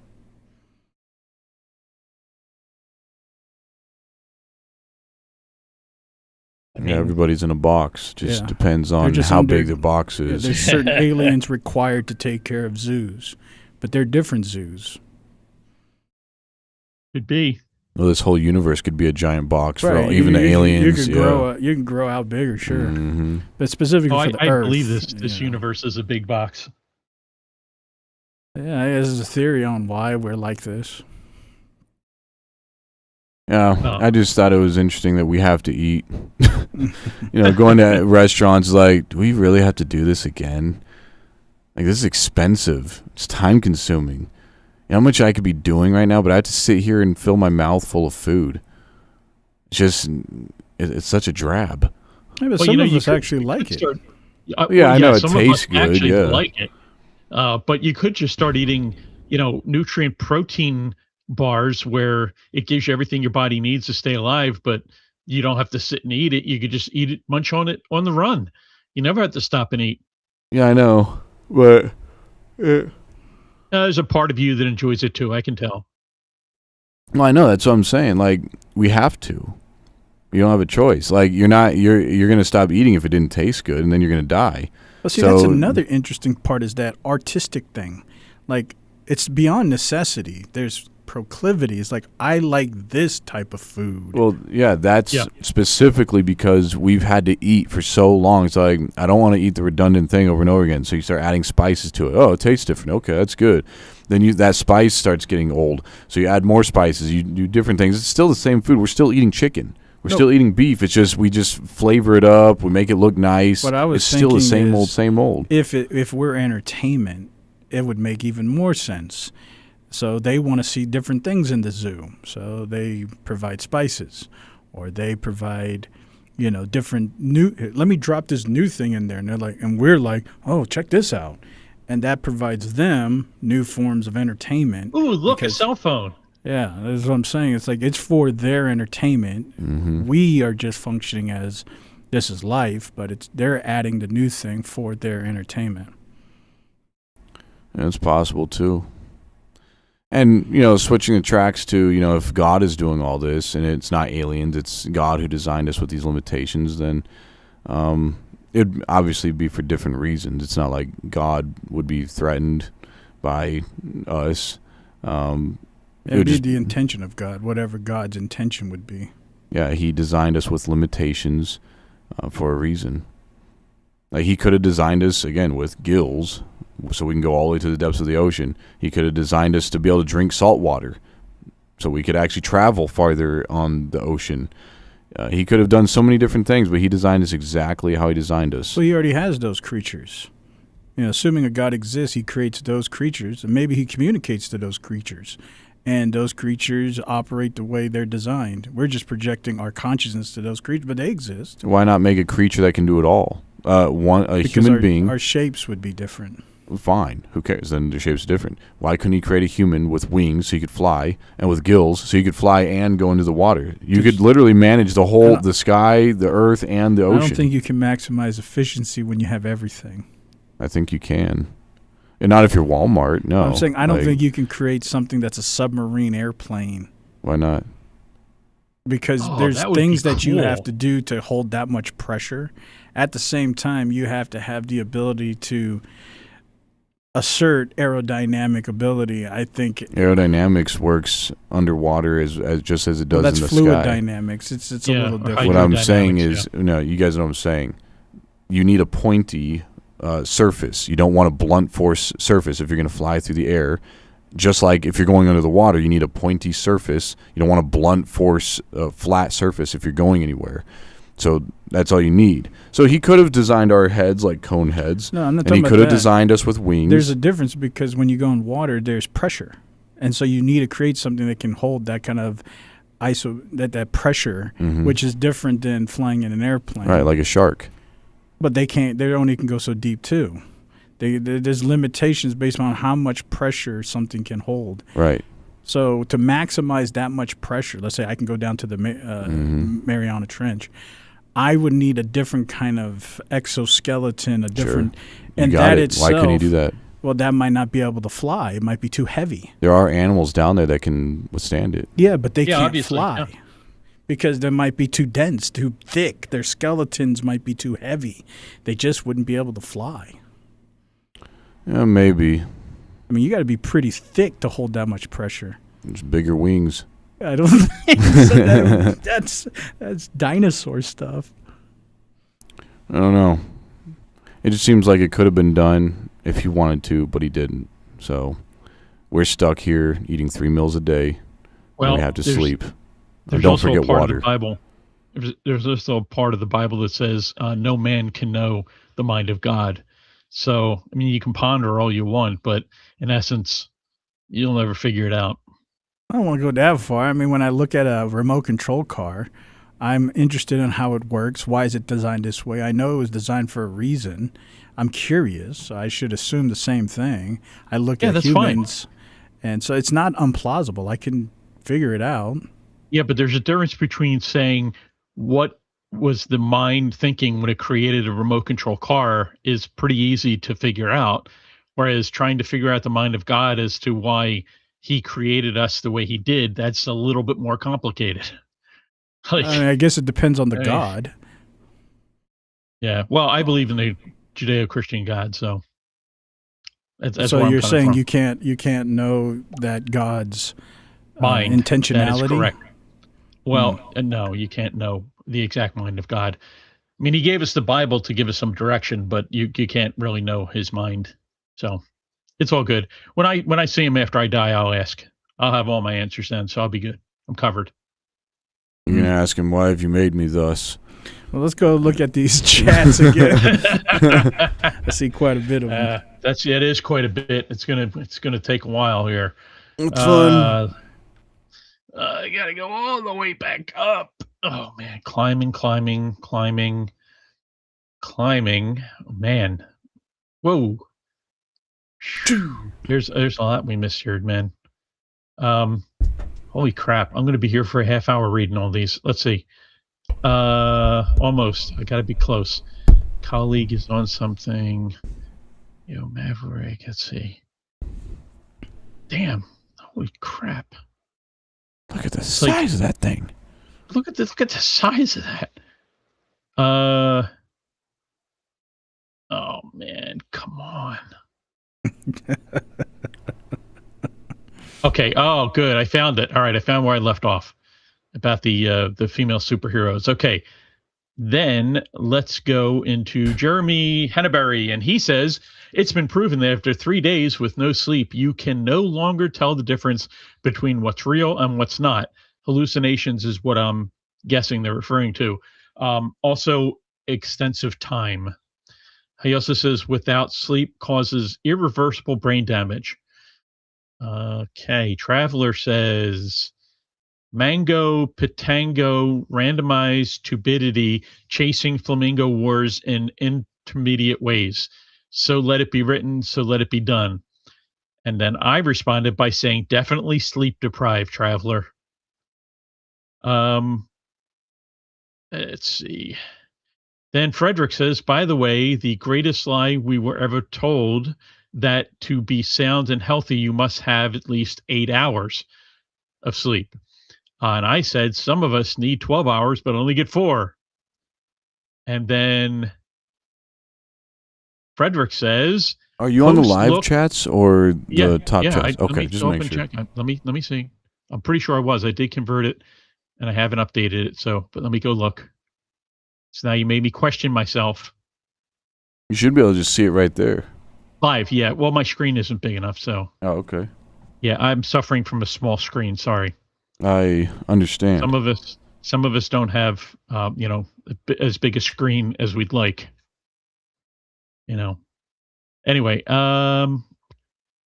Frederick says, host look Mongolian, LOL, I can't unsee. Yeah, I've been told that quite often. Yeah, especially with it looks like you kind of have a helmet on a little bit. So if we gave you a sword, you might appear to be the Mongols. A Mongol, yeah. Wow. That's Genghis Khan. Genghis.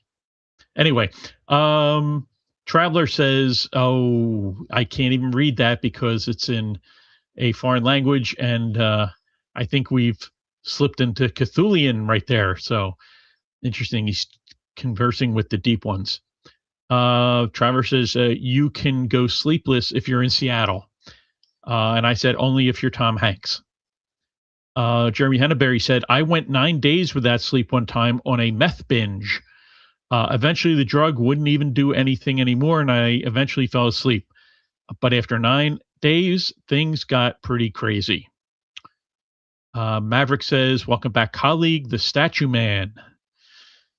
Jeremy Henneberry says, "If you don't sleep, your brain won't send out and receive the proper info on how to respond, so you just won't be able to process properly. Therefore, you won't be able to make decisions on how to perform basic functions." I said, "Yo, Maverick." Then Traveler says, "Elder is half Mongol, half Aryan, half Aztec, and 3/4 half Orc pigeon on his father's best friend's cousin's side, at least according to ancestry DNA testing. I will neither deny nor confirm said facts." There's like 3 humans. Yeah, well, they say I'm a bit much. Frederick says, "Colleague to something. Colleague onto something." He thinks you're onto something. Okay. Traveler says, "The deep ones live in the ocean with Dagon. It is also where Cthulhu sleeps. Don't go there." It's good advice. It is good advice. Frederick says, "Cthulhu." Although I said it with much more enthusiasm than he may have typed it. Traveler says, "Colleague, and to favor the transhuman movement, what enhancements would you guys choose first? I know a few people who have added magnets and sensors. How far would you go?" I don't know if we want to explore that or keep going. Well, how much do you think? There's a whole lot more, because we could. Yeah, let me try to get through this. We'll go, Traveler. We'll go back and broach that subject. Let me get through some more of these. Traveler says, "I knew the conversation would come around to pot." Did I miss something? Oh, I know what's happening. Tommy Boy is deleting his entries, and I'm not reading it from the one that records it. I'm reading it from the actual chat window.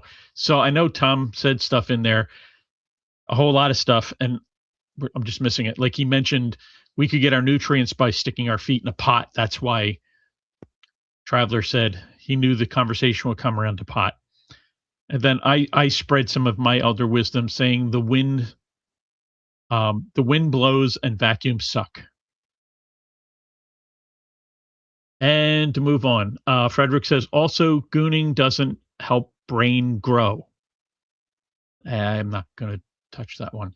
Iron Man Bill is here. Says, "Yo, yo, yo. Yo, Bill." He said, "We are made in the image of God. Sup." And Frederick said, "Like the logic of the host, our ancestors used to goon too, but they didn't see this much naked women and get sensitized too much to the point of gooning. So that's why they were healthier, rainier." And I can't read the next comment by Frederick. Just it's basically he's just greeting Iron Man, and I'll leave it at that. Let's see. Jeremy says, "If evolution were true, then why haven't we kept evolving and stayed the same for thousands of years?" Okay. Frederick says, "Fact, evolution is made up BS." Iron Man says, "What if what you call alien, I call God?" Frederick says, "I call God and only God. But I have definite proof dinosaurs or dragons, whatever you call them, existed 300 to 400 years ago, lived with humans. Well, of course, we've seen shows like, the Flintstones where Fred is riding, a brontosaurus. So that's obvious they were together. Iron Man says some of us aren't as efficient as others. To some of us aren't efficient as to others too. I want to be a centaur. There you go, Bill. You could be a centaur, and there you go. You'd be very popular with the ladies, I'm sure. Frederick says aliens are jinns or demons, whatever you're going to call them. The flying jinn, beings that have wings and travels the air. The animal form jinn, entities that take the shape of animals, most commonly dogs and snakes. The traveling and dwelling jinn, entities that move about from place to place or settle down and rest before continuing their journeys. And Frederick says the source is Islamic source. Getting close to the end. Frederick says Jews, like Joos, like Jews, like apple Jews. I don't know. It's strange. And Iron Man says jail. And Frederick says sewer Jews. So sewer juice, I guess, which would be terrible. I'll give him the benefit of that. Maybe he's talking about joules, like electric joules. Oh, yeah, joules. Yeah, right. Yeah, good point. Because that's what right. Yeah, let's go with that. It's much friendlier. Jeremy says, but aliens made us, then they wouldn't need to direct us because they would already know everything about us. It would defeat the purpose. Iron Man says, sounds like exactly what the Austrian painter was thinking on Earth. Jeremy says, meant to say dissect, not direct. Iron Man says, if I lived down under and was an artist, I would call myself the Australian painter. There you go. Frederick says, all praise to God Almighty. Iron Man says, there's drones that are submarine helicopters. Iron Man also says, if there was a sea monster, I would be Phil McCracken. Oh, he's my Kraken. It's so sophomoric. Let's see. Bill says, my sister grew up with a girl who's half Mongolian and half American Russian. She kind of reminds me of Host, facial structure. Well, that's fascinating. And finally, we end up with Jeremy Henneberry saying, I ate at Mongolian Grill one time, not one single Mongolian in the whole place. And I will add that in the 60s, I watched a program called Voyage to the Bottom of the Sea, and they had a flying sub. It came out of the submarine, it could go underwater, and then it would fly out of the air. So there you go. Back in the 60s, we had flying submarines. And I rest my case. Oh, wait a minute. Tommy's back. Hold on a second. Did he? Oh, man. As fast as he typed that, he erased it. Wait, I'm going to see if I can see it over here. Ever feel like there are so many bug people everywhere? Like swamps of them. Yeah. What's the bug people? What are the bug people? Yeah. Well, I have to ask Colin. He's the one that erasing. I informed Tom, it. stop erasing. Stop deleting your comments because are you talking about reptilians? Is that the bug people? They're already being saved in the or other are you talking window. about the people like with really big eyes? Oh, yeah, bug you know eyes. how some people can push their eye kind of out, almost like it's about to come out, like those people. Maybe he's talking about people that are bugging. Well, I mean, you. Oh yeah, you bugging, G? What were you talking about? That's what I was talking about. Oh, they're just bugging out. Why are you bugging, G? I'm from Philly. I can say that. Well, I've been thinking about that question. Like somebody, I can't remember. I think it was Traveler that asked if we were going to get an adaptation from some type of transhumanistic ability. Oh, right. Yes. What ability would you get? Your first upgrade. Yeah. What would you want? What was the question? If you would, in fact. If you could get an ability through like transhumanistic abilities, what would be the ability you get? Like an upgrade. What would you want? Yeah, as an upgrade. That's tough. First, you'd have to decide if you wanted your body altered to do that. If you were willing to do that. If not, then the question, I guess, is moot. But for me, it's a simple thing. But I mean, I would want amplified brain modification. Isn't your brain busy enough now, host? Well, I'm saying I could create exoskeletons then. I could create things for the rest of my body. You make my brain highly efficient. You could, if you I'll just create the rest of it. Yeah, that's good. But if I just get like eyes or an arm or a leg, I'm kind of stuck with that. That's all I'll ever get. But you give me a highly efficient brain, I can create everything. I think I would want invincibility. Like a regeneration sort of thing. Like a crab or like bulletproof. Like bulletproof. My skin is stronger than plastic. Wow. Yeah, and I can I can go into the ocean, and I can hitch a ride on a rocket, but and you then just jump off your roof and just bounce. Yeah, stuff like that. Like I could jump off the rocket, and I won't have to worry. I can smash into the ground, but it's not going to do anything to me. It's like a superpower.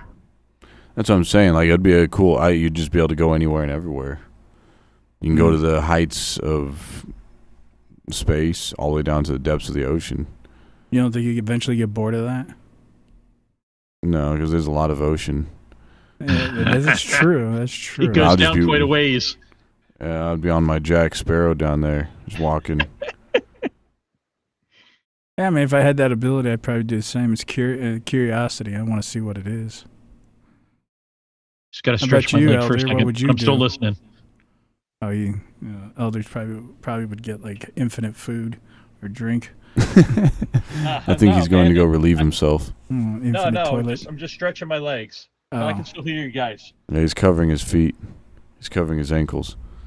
Yeah, that's what I'd do. It's like, man, if you could give me infinite mental upgrades or exponential speed of processing power. What about infinite ammo? Like a cheat code. If you have the brain, you can just make everything. Eventually, you'll figure it out. That was pretty good. Infinite ammo. I don't think you can do that with your brain. Infinite anything, probably not if you're talking about entropy. But that's what I'm saying. So if you may as well make it infinite. I could get as close as go big or go small. I could get pretty good. Yeah, I'm not going to. I'm not going to be you, where I'm going to be invincible. Well, it's either that or I want infinite ammo. One of the two. Well, invincibility would be breaking some laws too. But yeah, I'd never get there. You'll be better than me at that. Yeah, infinite ammo would be the worst one because you'd get shot right off the bat, and then your infinite ammo wouldn't matter anymore. That's right. Somebody would shoot you because you're starting a war now. Hey, it's kind of like when a genie tells you you want God mode. Yeah, kind of how the genie says you got. I'll guarantee any wish, but the wish you get, he gives it to you in the way that you can never really enjoy it. So you have to be very particular on how you say exactly which one's like, I want $1 billion without the economic collapse. I want it on a digital currency. Mm-hmm. You're going to have to say this verbatim thing so that you can spend it. I don't want gold bars to fall on top of my head. And I want to enjoy it. Yeah. It's like you have to say all of this, and if not, he'll give it to you, but... Yeah, that's the end. You're going to be like flying out of an airplane or something with no parachute. He'd probably have to just rewrite the entire universe just to You might be the only thing living. Or everything would just look different. Yeah, see, that's another thing you have to say. And there's a population of humans that have a business, and there's commerce. And it's like, well, you're going to have to explain the whole entire universe. But that's what I was like. You get one thing. But yeah, it's like you get infinite ammo, but then you just get shot. That's the genie's grant. Yeah, so I'd need invincibility and infinite ammo. Yeah. But if you only get one wish... You guys have slid from transhumanism then to superpowers, and now you're talking about game modes. Yeah, you're right. You're right. Actually, what I want is the ability to be able to hold my breath forever. Why you don't hold your breath? That means you have to physically do it. Like, now I'm just holding it. Why don't you just say I can just absorb oxygen? I don't want to hold my breath forever. That's like a task. I was like, man, I'm tired. So what you would have to have is you would have to have a set of artificial lungs that were mechanical, but that had filters in them that didn't need to replenish. So all the oxygen would just stay in your body and cycle through your blood, and you wouldn't have to exhale or inhale. That's so true. There you go. There's the scientific. But you might be really fragile then. See, everything's costing something. Yeah, I know. It's rough. Wasn't there comments we were going to respond to, but we forgot? See, this is the problem with responding to stuff after the fact. Well, that was the one. It was Traveler was asking if you could. He was addressing the transhuman issue. He said if you could get any upgrade, what upgrade would you get first? He said there have been people that have put in magnets and sensors into their body. Yeah, but to me, you can put all the magnets and sensors you want. You're still limited to your brain's ability to compute that data. Right. So you want a brain augmentation. I need brain advancement. Then I can add all the other stuff later.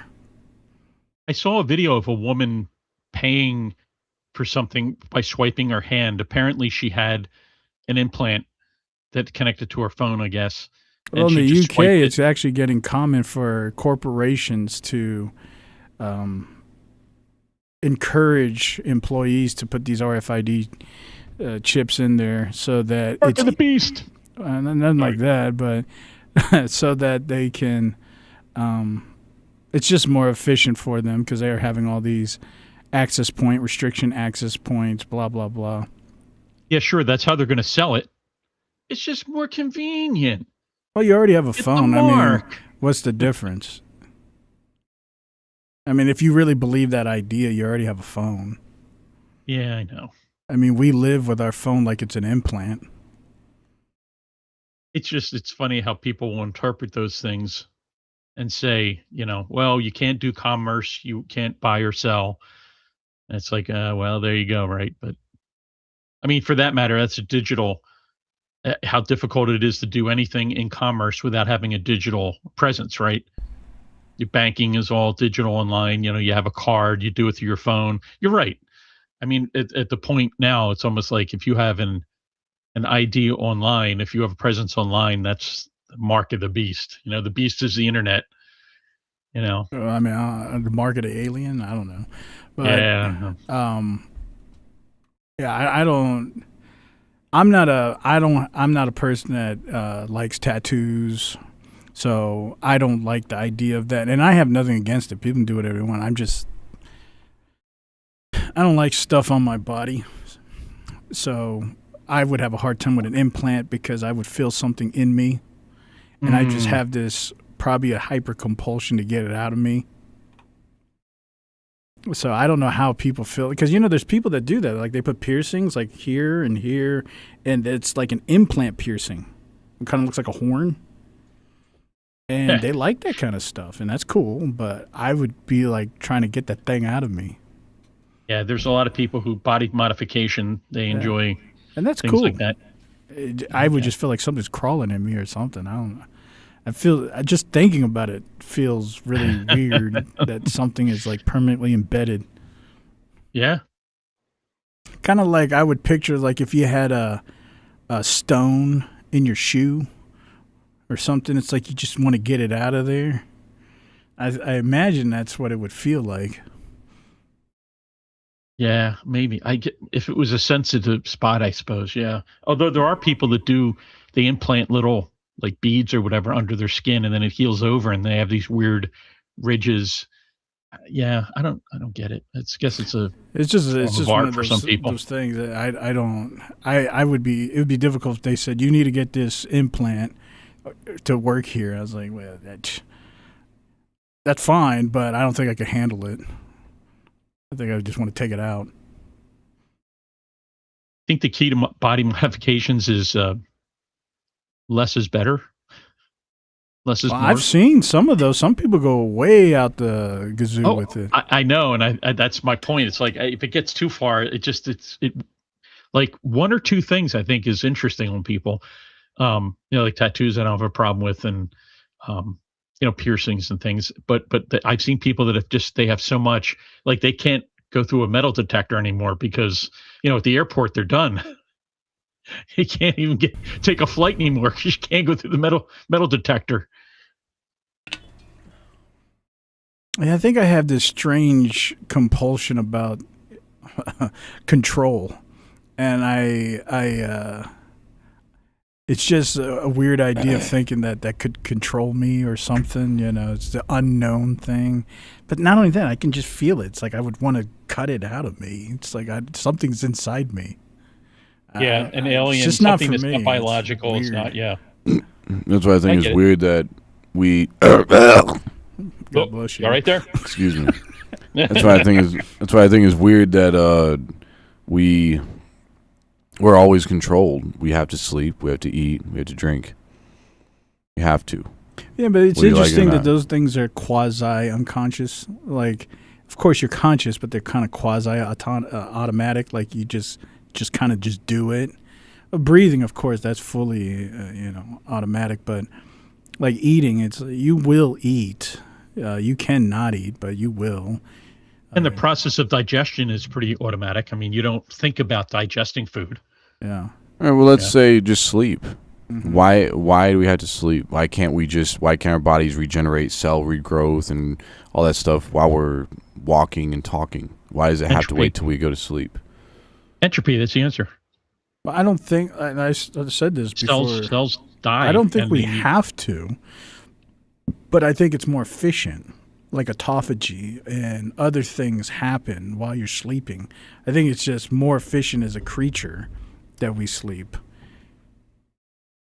I mean, even plants have... It could be a state where you rest, where you're awake, but you're not doing anything. You're staying completely still. Well, I think that's what sleep is. I mean, you are awake. You're just not in a fully cognate state. You're not dead. I mean, no, but you're not, quote, awake. You're not conscious. You're not conscious. Yeah, but I mean, you're just resting. You're just not conscious of your resting. Well, it's kind of like shutting your brain into sleep mode. I mean, well, it's not turning it off. It's still on because you dream. When you really think about it, it's still doing things. It's playing games. Goodness, yes. It's dreaming. It's doing a bunch of stuff. So it's not really talking about weirdness. Yeah, why do we have to dream? There's a good question. Not why do we have to sleep? Why do we have to dream? And why do we dream? And why do we dream? I don't know. For me, all these things just come down to efficiencies. Yeah. At some point, dreams maybe are efficient to process things, to allocate for future assumptions. Like a lot of people believe people can start learning how to utilize their dreams to help create better efficiencies for future objectives. Like CEOs would do stuff like that. I think a lot of these things are for efficiencies, but I don't know if I could say they're necessary, but probably efficient. If we have to dream, I feel like it's the least our bodies can do, since our body's going to force us to go to sleep. At least we're doing something productive. And dreams are basically OBD meters on this device, and it's just telling you what's wrong with the device. And you can get it fixed or you don't. But if you don't fix it, you're going to keep having this reoccurring check engine light on every night. And the codes are going to run in your dream, all these little symbols in your dream and people and places and colors. These are codes. And it's just going to keep running. And it's going to get louder and louder and more aggressive until you fix the device. What about people who don't dream? Well, they do. It's just they don't remember what their dreams were. Then it's not that big of a deal. You don't have to. I mean, if you can't remember, I mean, it's a big deal, but you have blocked it. You successfully blocked it out of your conscious memory, so it's locked away still in your subconscious memory. Then it's really irrelevant. Well, the design that we were designed is you're supposed to remember parts of your dream, but you do have to try because once you're conscious again, your brain does everything it can to make you forget the dream. That's why you forget your dreams very quickly. Some people, as soon as you wake up, you're like, I didn't have any dream, it was just black. But that's not the case either. Your brain does a really good job at sweeping it all back into the subconscious. 15 to 20% of the population don't dream. That's what they say, yeah. Mm-hmm. Most people psychologists would disagree, but They wake up and Well, according to brain scans, They don't have enough brain activity to dream. Have you ever heard of lucid dreaming? Oh yeah, of course. Are you into that? No, I've never been able to do it. My wife says she has. She's actually knew she was dreaming, and she could kind of push the dream in a certain direction, kind of control it. It's pretty fascinating. Yeah, I don't know if it's lucid dreaming or not, but I've experienced, like when you first wake up, you're still sleepy. Yeah, I've done that. Yeah, and then you're like playing in your head. It's sort of like Yeah, I've done that, but I don't think that's dreaming. I'm cognitively just playing in my head. Well, I'm thinking of if that's where lucid you wake dreaming, up, then sure. You wake up out of a dream, but you're actually still dreaming. But it seems like you've waken up from a dream, and then you do wake up from that dream. That I have had happen, which is really creepy. Yeah. Another thing that sounds really creepy I've never experienced is sleep paralysis. Yeah, my wife has experienced that too, and she says it is unnerving. Being able to wake up and not move, that's terrible. It's terrifying. Yeah. It's that loss of control stuff. Yeah. Yeah. Well, I think anybody who gained consciousness and then their body wouldn't move, I think that would be a little terrifying. Mm-hmm. I mean, just for the simple fact of, think about how horrible, being a paraplegic is. I mean, not being able to move your arms or legs. I mean, you're fully conscious. You can think, you can maybe even communicate fine. You can talk, but you can't move. You can't move. That is like the ultimate got to be the ultimate frustration. Like to have a body that just isn't working, Well, if colleagues' idea is that we're just devices, then you should be able to almost repair anything. Well, they're working towards it every day. I think we're getting closer to, eradicating some of these diseases and finding cures for things. There's been some, I was reading where there's been some movement on, for people with multiple sclerosis. Right now, the medication that they have just stops any further damage from being done, but they're actually coming up with something that will repair the damage that was done. And that is a major breakthrough, because if you could do that, you can roll back any symptoms, like, because MS can rob you of your mobility. A lot of people wind up in wheelchairs. If you could redo that damage and fix it, it's possible these people could walk again. That would be pretty miraculous. Yeah, why wouldn't they be able? They're lab-growing meat right now, and they've been doing that for a long time. So if they can make cell regrowth happen very quickly, they've been able to make cell reproduction and cell regrowth happen. They just are now releasing it to us, I guess. Yeah, as far as people having MS and other diseases, Arnold Chiari and all kinds of things go wrong. Sometimes you get a device and it has a bug in it. You have bugs in devices. Sometimes you get a phone straight out of the factory and it's got problems. Something went wrong in the programming, in the software or the hardware. Even computers are infamous for that. I mean, I spent decades in computers, and I mean, some of the stuff that happens to them is just like, how? But they have bugs in them. You're right. Yeah, so sometimes human beings are born with a defective device. Yeah, but theoretically, you should be able to, just like a computer, replace those things, reformat and reinstall the operating system. I mean, theoretically, if it's like a device, you should be able to fix it. It's not permanent unless you actually just literally destroy components. But even that, you could just replace components. Yeah, I mean, once they get to that, and we have, I mean, think about the medical advancements we have. You have a bad heart, and they can replace it. They can do that with several organs now. Some of them are artificial, and some of them are you need a donor. But just the fact that those broken parts can be replaced, we're at a point now where, I mean, do we even have 100 years ago? Do we have transplants? I don't think so. So I guess the programming is still what we're working on.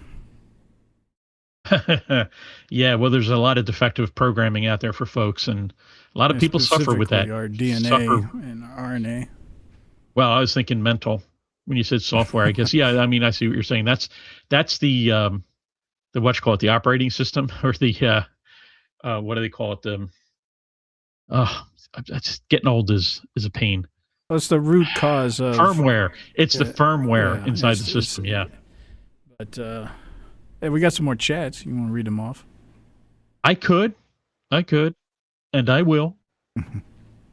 Looks like, for a minute there, I thought we lost colleague. I thought he collapsed over there. Let me take the elevator up. I'm still with you. Oh, good. Hang in there. Hang in there, my son. Hang in there. I'm just looking at the chats.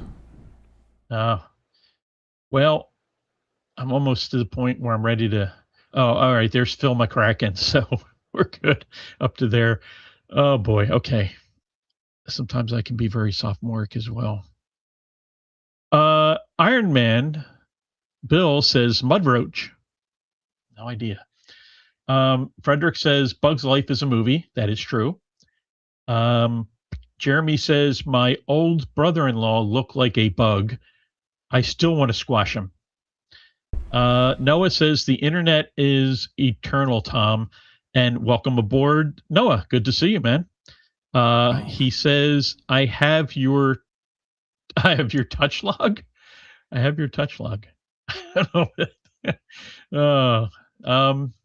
Frederick says, guys, fun fact. The last video of this channel was the 67th podcast. I guess he's saying 6-7. Yeah, I updated I call them TMN Classics. It was from all the deleted videos from the Toilet Time. So nice. I'm glad that's getting replenished, because there's some really good stuff. That's what hooked me, man. I started looking at those old episodes and I'm like, these guys are great. Yeah, I don't know what happened since I joined, but let's see. Fact, historically, Captain Jack Sparrow later became Muslim. Frederick, I hate to burst your bubble there, my friend, but Jack Sparrow was not a real person. He was created as a character. Maybe in fan fiction you could have written that he eventually became Muslim, but he wasn't real. So anyway, Frederick also says, guys, what's your thoughts about the Obsession movie? Then he says, One Wish Willow. Then Noah says, Obsession was funny in an effed up way. What does Freud say? Then Iron Man says, my meat was lab grown in a womb. Oh, I guess it's a lab grown in a womb. Hey, that's a little bit of a head scratcher, but it makes sense. Noah says, I bet there's a penis involved. Probably. And then he says, false awakenings to the point you forgot base reality. Yeah. And then he says, don't look at lamps so closely. Well, that's interesting. I'll have to talk about that. I don't know what you mean there. But Frederick says, rest in peace, my granny. She got hit by a bazooka. Kaboom, kaboom, kaboom. I think about it every time I hit the boo-boo. Are we okay there, or did I shift into another dimension where language doesn't count? Somebody say something that makes sense. Quick. So Noah, can you elaborate on don't look at lamps too closely? I'm curious what that's referring to. The quick brown fox jumped over the lazy log. You look at a lot of fonts.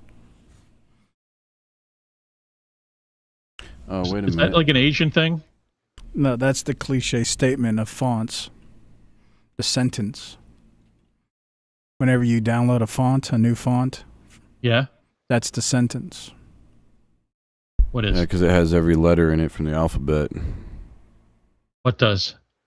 The quick brown fox jumped over the lazy dog or lazy log. Yeah, I think it's lazy dog. I think it was. I don't remember. Brown fox jumped over the lazy dog. Because lazy is an L And why would you put a log? Although it's LOG instead of DOG, I think you need the D. Although jumped has a D in it. I don't know. I don't know. These are one of the great mysteries of life that we try to uncover here on the Matrix Network. All right, let's see. There's a couple more real quick. Jeremy says, I think colleague has a video he wants to share. I wonder if that's true. Yeah, he sent me a video in my inbox. I'm trying to pull it up. Okay. Frederick says, I'm a hawking my Tua. Fact by colleague. Tommy Boy says, I got to read this quick before it disappears. Good luck with that, Elder. Most people here make 0 cents.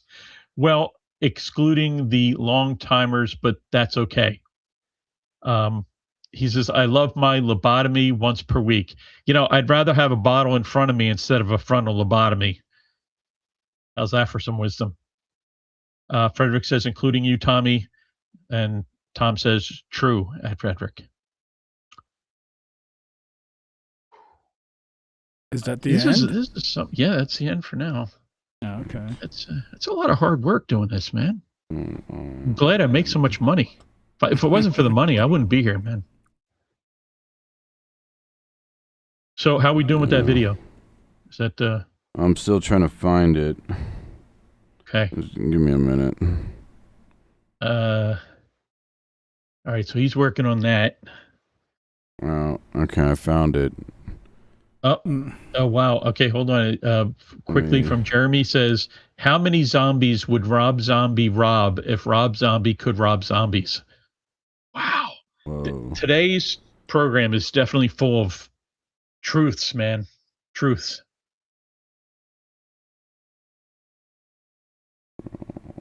Send that junk. Yeah, poke that piggy. Talk to that piggy. Oink oink. I'm uploading the video now.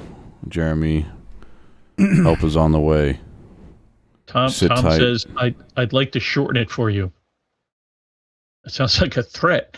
And he says, got to pay those medical bills. He's going to shorten my long or what? What's going on? He's going to shorten something. I don't know. I'd like to shorten it for you. Yeah. Bill collector at my doorstep, Frederick says. Don't open the door. Don't let them inside. Ring. If you could print your own organs, would you trust it enough to use it? If I can 4D print them, yeah. I got to have soul with it, though. I was going to say 4D. That's like into another dimension, dude. That's what I was thinking. It's like, a lot of things you 3D print, it don't affect you. But, they have bio printing. Yeah, for the elite. But I'm like, would I trust that? Well, I mean, my sister-in-law just had a knee replaced, and they basically they created that. It's not 3D printed because they can't 3D print with, I think it's titanium. But they machined it. It was computer, they took measurements and fed it into a computer, and a computerized milling machine milled it. So it's a specific just to fit her knee. That's pretty. But, that's still like it's still some kind of I know what you're saying. It's structural. Yeah. It's not functioning like an organ. It's not bio-organic. It's like, wow, I'm going to have to put like this bio-organic liver in me. Well, what if your choice was dying, though? Like if your liver failed and you were going to die and your only choice was, well, we can give you this artificial one we printed. Wouldn't you at least take the shot? I would say, man, what have you been waiting for? Pull that plug. Oh, man. Well, maybe you're not the best person to ask that question, but assuming I wasn't like that, it's my mind is, am I going to go through more suffering attempting this? Well, that's the other question, right? I mean, because what's worse than dying is suffering. Living in pain, yes, and discomfort. I agree. It's like, man, I don't want to suffer. Yeah, I don't know, man. Still, I don't know. All right, I got him. All right, let's do it. See what we can do here. I can blow this up. It's gonna blow up, man. It's gonna take off.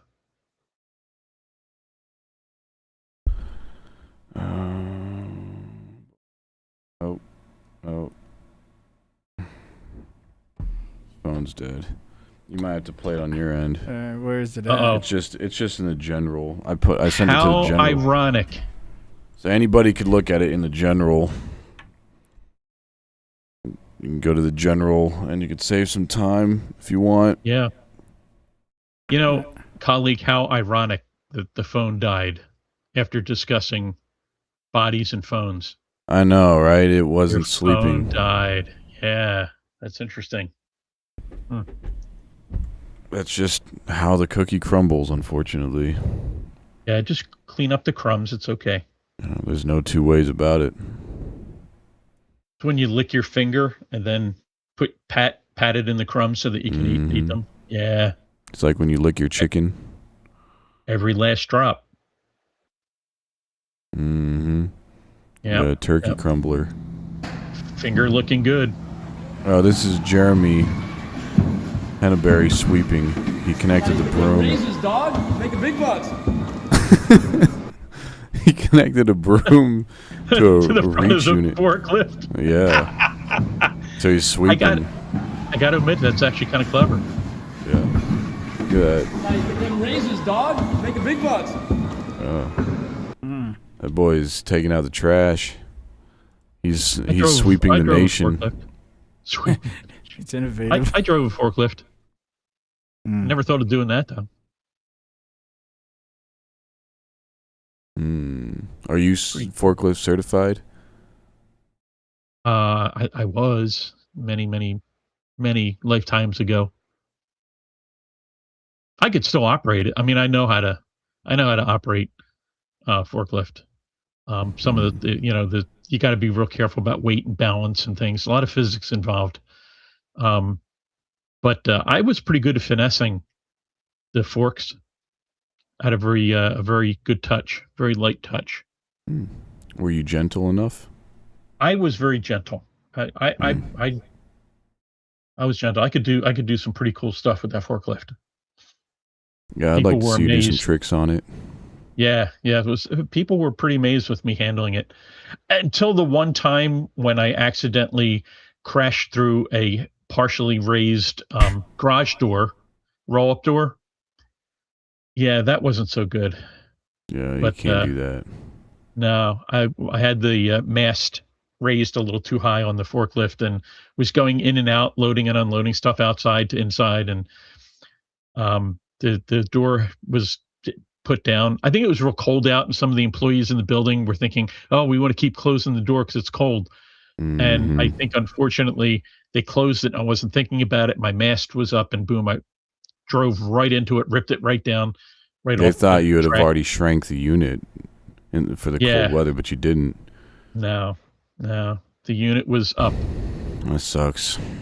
Yeah, I'm thinking man, we need to finalize the efficiency of artificial blood. Oh, that would help too. Yeah. Wow. Then you'd be able to drive better on a forklift. I was just going back thinking about another big problem. We're talking about these other restrictions. I guess we forget about blood. That's probably one of the biggest problems is blood loss. Yeah. Yep. And you know how many?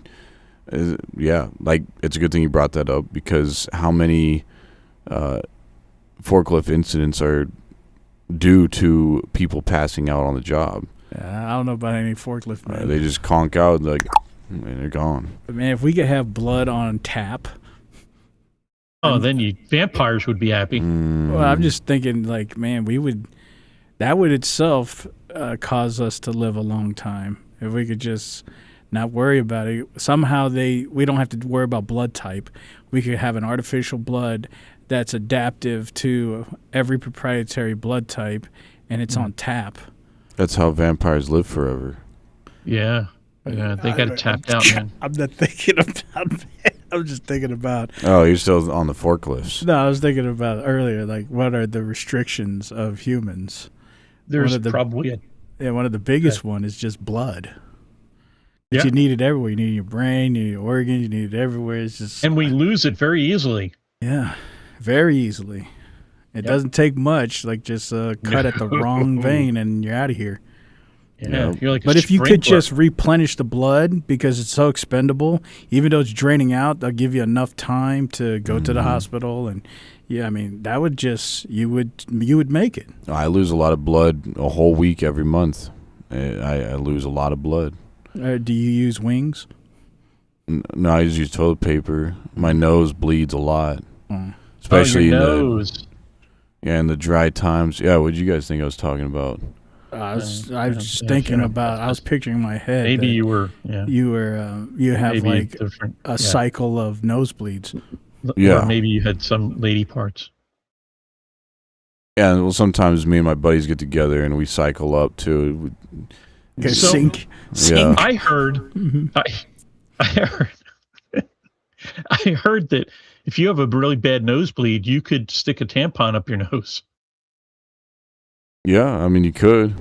Well, I think that's actually something everybody should have in their survival kit. Tampons are definitely efficient for helping clogging. But wounds. I know Japan was, they actually have already have one clinical trial. But, yeah, they're working on artificial universal blood. It's a purple blood. Yeah, I heard about that, right. It'd be kind of purple cool. blood. Yeah, there was this one rapper who said, I'd leave him bleeding in his pad like his period's passing. Oh, so he's definitely synced. He's uploaded. He's bleeding. He needs a transplant. Yeah. Or not a transplant, a transfusion. Yeah, honestly, I would never leave my homie in his pad bleeding like that. I'd definitely try to get him some tissue. If it's that love, bad. Love lies bleeding in my hands. Yeah. But yeah, that would be a big thing, man. We could figure that out. That would definitely change a lot. Blood. That's the issue.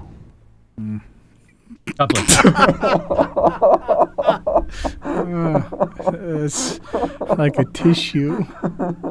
I miss you. Kiss you. I miss you. I like the tissue. Wish you a Merry Christmas. There it is. It's like a rhyming virus. Be careful. You'll get it. The later it gets, too, my brain just gets more dumb.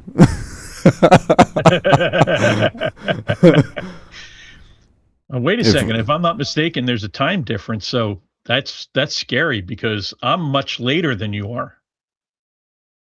Yeah. Think about that.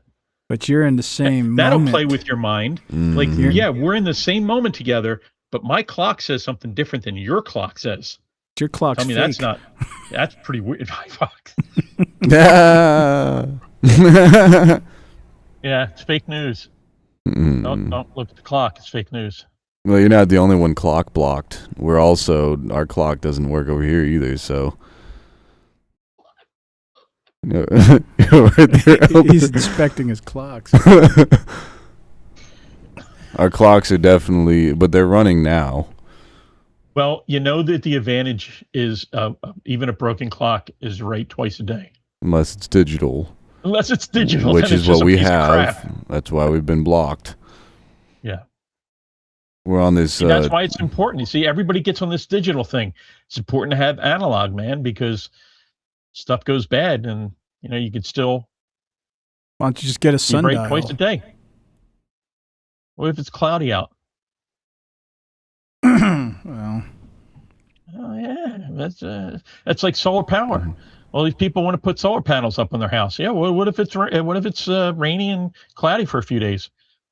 Well, what if it snows on them? You got to climb up on your roof to clear them off. O ye of little faith. Well, if you had an analog clock, you still need a source. Like, even if it's weighted and it's got to be, you have to wind the gears, it still goes off because of weights. So it's like, how do you know you're at the right time? Well, I look at it this way. When the sun comes up, it's time to wake up. And when the sun goes down, it's time to go to sleep. That's pretty simple. You know, I was actually this close to buying a sundial watch. You can actually get those. Like the Grecians? Yeah, it's actually, but it's a sundial. I thought it was pretty cool. And I would still buy one. Like Fred Flintstone. Yeah, I thought it was pretty cool. It doesn't need battery power. Doesn't need, well, it needs solar power, Well, you obviously. could use it at night. Solar power. You don't need it because it's nighttime. Now it's time to go to bed. Yeah, right. You're asleep. You don't know what if you're going out for the night? I don't think the Greeks did that. Yeah, they weren't big on partying. It's true. Yeah, they did. I'm just saying. They were men of war. No, at that time I just use a torch. I thought you were just going to put it under like a street light and just kind of run it. No, that's not efficient. You got to use a torch. Like, just hold it up here? No, like you light it. I don't know if it comes with one or not, but I'll just make one, put a torch, like a little flame on top of it, like a candle. Don't you have to make like a wheel so it can kind of move? No, it moves on its own. The shadow moves on its own. He's not making if the torch is steel. Like if the torch stays here, it's always going to be the same time. That's true. That's true. If you've ever had somebody tell you, "Hey, can you make time for me?" He would be making time. Yeah. Yeah, you guys have seen what's that movie? There was a movie, it came out like 2005 or something. It was like Time Machine? Was it Watch Stoppers? Time After Time? No, it was After Time. No, it was called Watch Stoppers or something like that. I think it was just called. Are you thinking about the one Time Stoppers? Are you talking about Timberlake? No. With the clock times? No, they had some kind of device where they hit it, everything froze. Is that what Yeah. What was that called? I think was that Clock Blockers? It might have been. It might have been Clock Stoppers, honestly. Hey guys, what Clock Stoppers. Watch out! Right. It's the Clock Stoppers.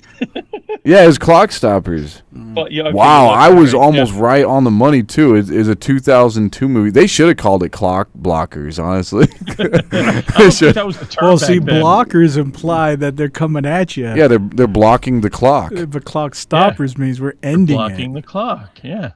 The other one feels like it's a threat, like they're coming at me, and I gotta block. I gotta block these. Right, all right. But Clock Stoppers is like the aggressive. The other one's the defensive. It's like, I gotta block clocks. I don't know if you're stopping the clock. I'm on the offensive. I'm out here trying to stop clocks. I still think it's the same thing, but yeah, I guess I don't know. Because if somebody tells me, you gotta block that. Yeah, it sounds like someone's playing mind games. Or head games. They'd be more like head games, actually. Yeah, I've never been good at those. That'd be like a really good like Jet Li movie, Clock Blockers. They have one of those similars called The One. The Hour of the Jet Li in it. I thought that was pretty cool. That guy moves so fast.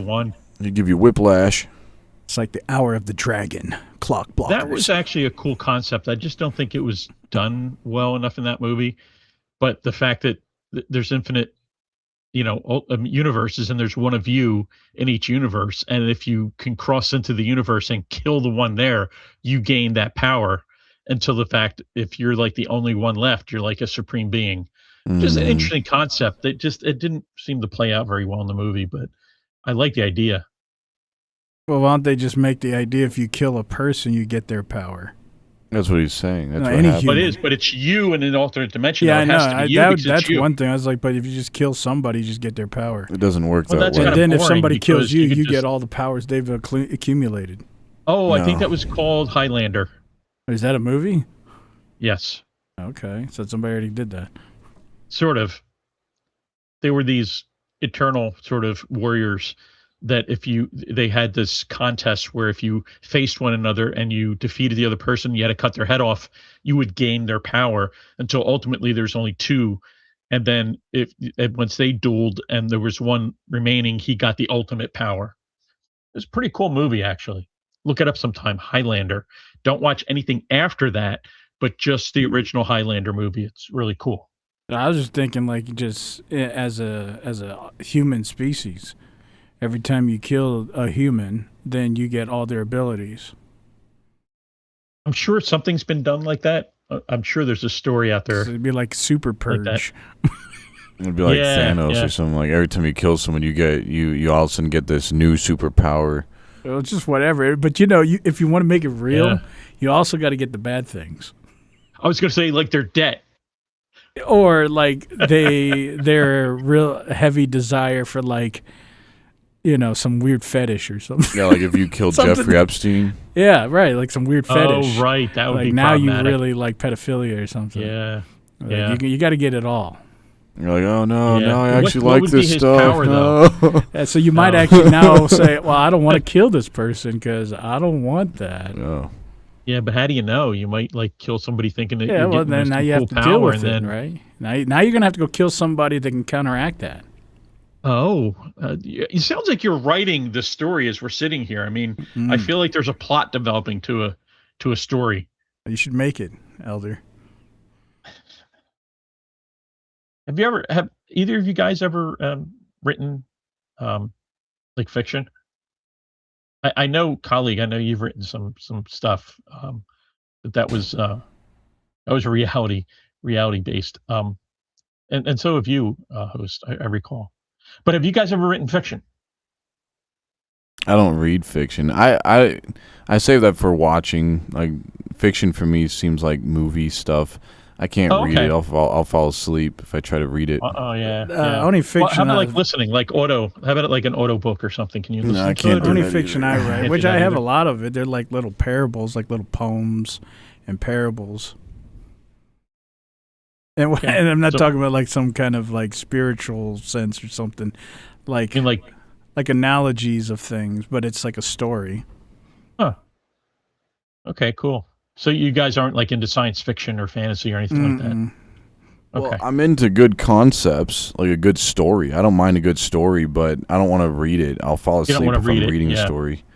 Yeah. I used to write a lot of music, so then that could be a part of the narrative. Cool. But when I was young, I used to write a lot of poetry. Yeah, I used to write a lot of wrongs, but in your vigilante days, I'm not doing that anymore. Yeah. Yeah, weren't you like the blue creep or something like that? Blue. He said the blue creep. Hey, you. Who are you? I'm the blue creep. No, they used to call me the Batman. Like a literal bat, like a baseball bat. Like a baseball Batman. Yeah. I got you. Yeah, that was because me and my friends would go out gooning. Straight goblins. Gobblers. Yeah, they anything to do with the movie Goonies? Yeah, the original. Yeah, I mean, it's the only place I've heard Goonies. Close. But if they made a movie called The Gooners, then that'd be more. Not that I've heard. More in our alley. Yeah, but there's plenty of those. Like all you got to do is go look up The Gooners. I'm sure you'll find plenty of movies. Yeah, I mean, you guys could look it up. Go to Gooners.com, see what comes up. I don't encourage it, but you can. It's permissible. And on that note, back to the chats. All right, what do we got up here? I'm sure it's probably not going to be any better, but okay. Well, Frederick was saying that the bill collector at the doorstep was a Wi-Fi bill collector. So I don't know if he was powered by Wi-Fi or he was trying to collect Wi-Fi. I don't know.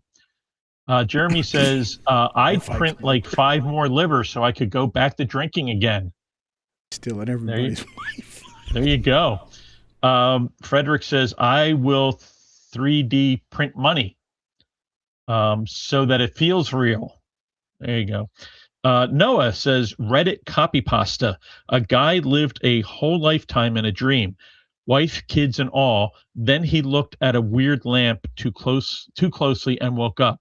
Oh, wow. That's interesting. Yeah, I heard about that story. Nobody can prove it, of course, but yeah. Of course. He was like on a college campus. He was walking and he tripped and fell.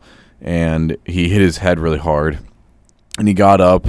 He continued the course and all that. You know, he lived a whole life, And then, but in his life, there's always this lamp in like the corner of his living room, and they would move, and this lamp they would just take this lamp, and he never looked at the lamp. There was something wrong with it, but he never really looked at it. And eventually, as he was getting older in his age, he finally looked at the lamp, and when he looked at the lamp, it started turning into the sun, and that's when he actually woke up laying on the sidewalk. And so his whole life was, he lived, I don't know how many, I think 40 plus years, and this whole other life just to wake up still laying on the sidewalk from when he fell in college. There's another, that other video we showed, which is pretty interesting. Reality. Yeah, the virtual reality is another version of that same story. But in there, it was all just for like, was it a Taco Bell commercial? An advertisement. Little Caesars. Yeah. It's like, you lived your whole life for a Little Caesars commercial. Up to, like he was 70 something. Yeah. And then he woke back up and he's just sitting, they took the goggles off. He's still sitting there. The crust was crunchy. Yeah. Was it chewy? It's like, that's what your life amounted to. That's what you came with. Maybe he's like, but you got paid, right? Yeah. It was like $20. Yeah. It was stupid. It's great compensation. It was $20. Yeah, you agreed to the $20. Well, at that point, you can't tell anything anymore because he may wake up again and be like, "So, what'd you think of, St. Bartholomew's hospital visit you had? How was the guy's questioning? Was he too aggressive? And you just keep on waking up, and you're in these other simulations. You never know. Hey. And then you may actually wake up as a 95-year-old man. It's like, oh, wow, this is the reality. And then you actually die. That was actually the real one. You were a 95-year-old, and then you actually croak. But you thought you were 20 years old, and you still had all this life in you, but then you find out, oh, wow, I'm actually 95, and you can't go back now. That doesn't sound that bad. Well, the sense of hopelessness is really rough. Yeah, I know, but if I can live like 70 years but not be aware of it for 70 years, I mean, that sounds okay. I don't know I'm here just to test Little Caesars pizza. Right, yeah. So long as I don't know it, I'm not aware, that doesn't sound that bad. Yeah, now if I was aware, like all of a sudden I was like, wow, I know I'm here to test Little Caesars pizza. And then I know that now I feel stuck and I can't get out. That would be bad. That's like the Truman Show. Like now I know I'm stuck. Oh, no, you can still find pleasure in it. It's like, of course, but it's not like, I don't know. I just feel like I'm limited now again. Yeah, it's like, when somebody goes to like a lady of the night or something, and like a bathhouse. And they're like, I know this isn't gonna last forever. This isn't real, but it's cheap tricks for fun and all that. So it's not gonna last forever. Right, like hot stones on your back. Yeah, they only last about 30 minutes. Yeah, and I couldn't have said it better. Yeah. I listened to Cheap Trick and the Stones. Some good music. Whoa, double duty. Whoa, that sounds like Harry Potter. Double duty. You said duty. You got Cheap Tricks and Hot Stones. Yeah. Have you ever uncovered a man's feet?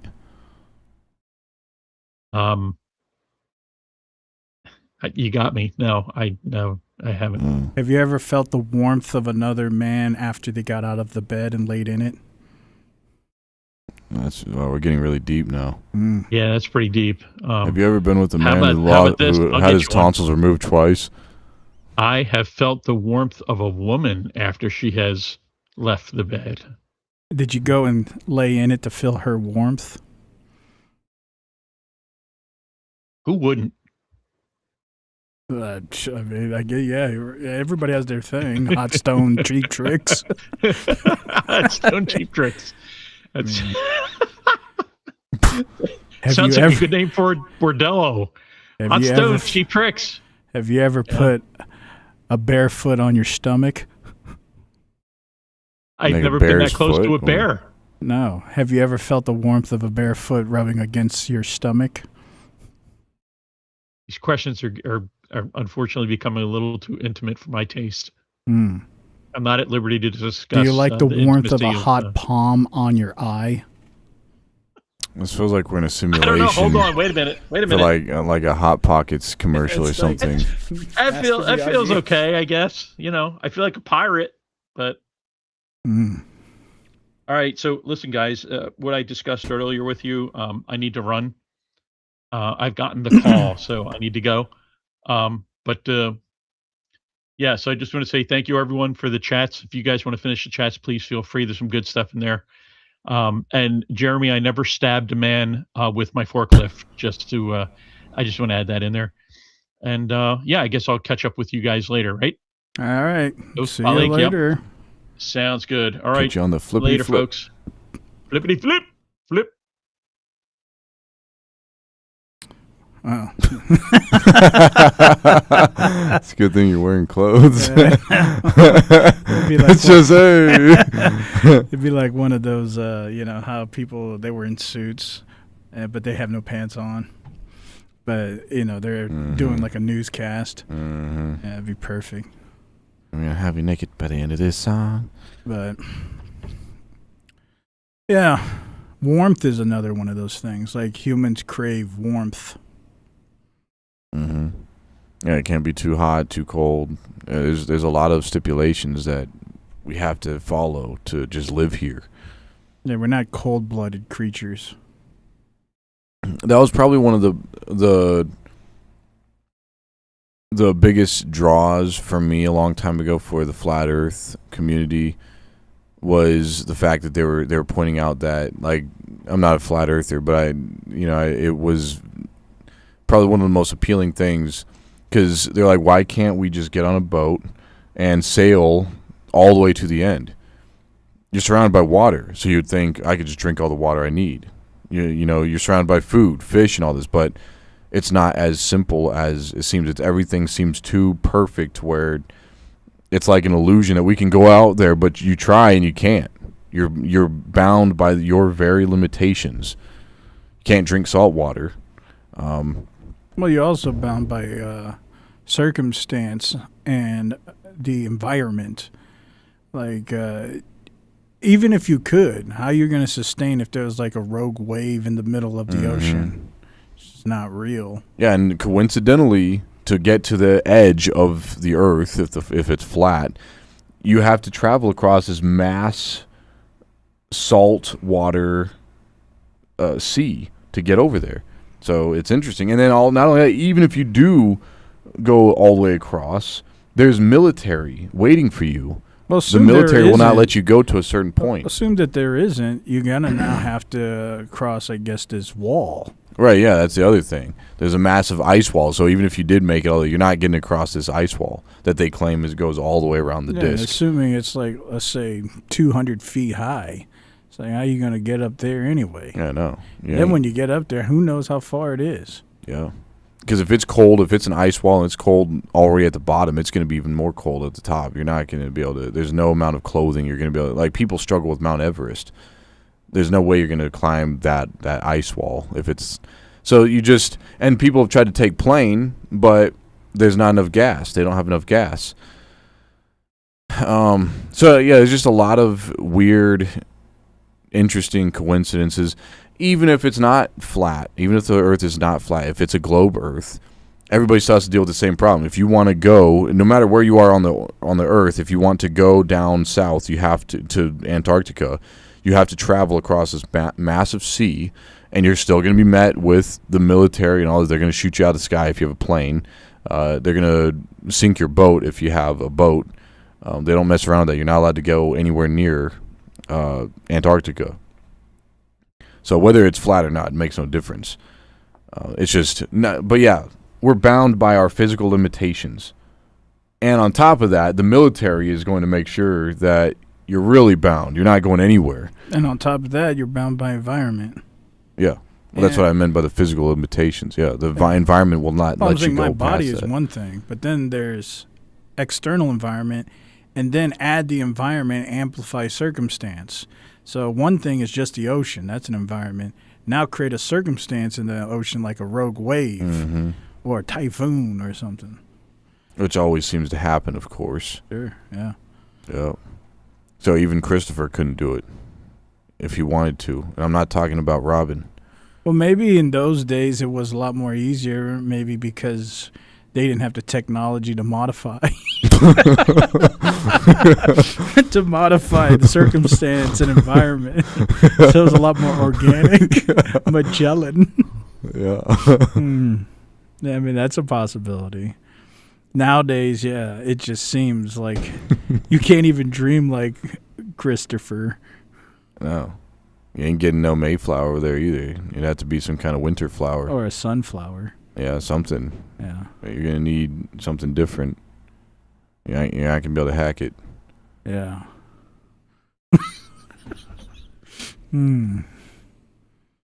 Yeah, it's just a lot of coincidences, I guess. It's too close for comfort for me.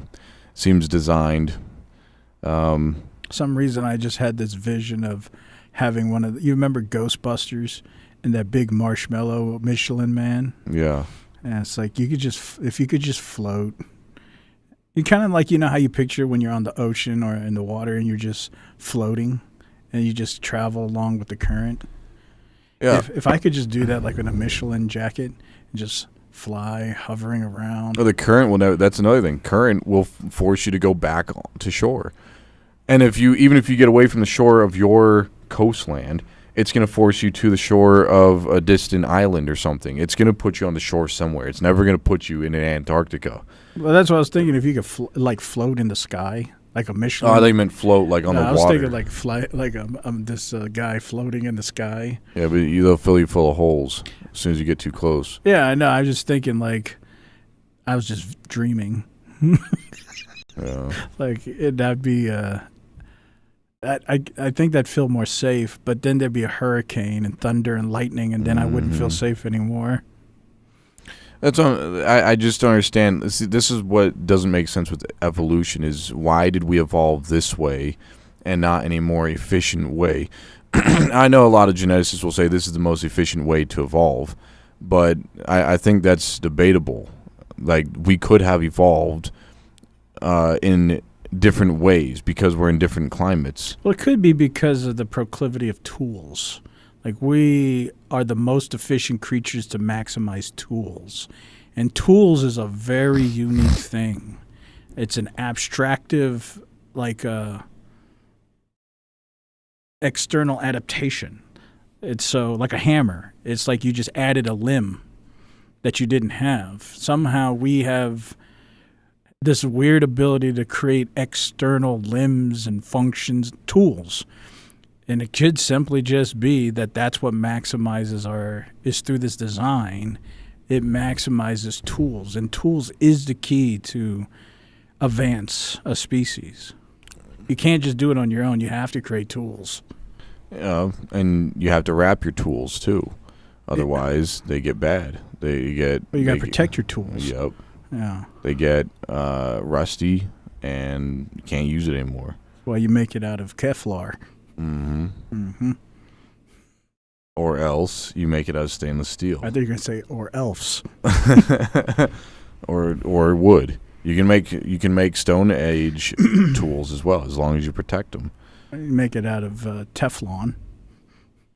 Yeah. Yeah. Yeah. Yeah. Like that. There's another rapper who said, "I don't ever leave the." How does he say it? I never leave without my sword, never naked. And I don't know what he's doing, toting around a sword. Sounds like something from the 13th century. Feels really ancient. It's like, hey man, I feel naked without my sword. Yeah, that's why he never leaves without it. Like he's going out there playing those gladiator games or something. What do they call that? Spoofing, floofing, those LARPing. Fencing. They call it LARPing. Fencing. No, this is LARPing. Well, yeah, you can fence too, but LARPing is the sword gang. Feels like it's a projectile. They have spears. Yes, and catapults. Catapults. Yeah.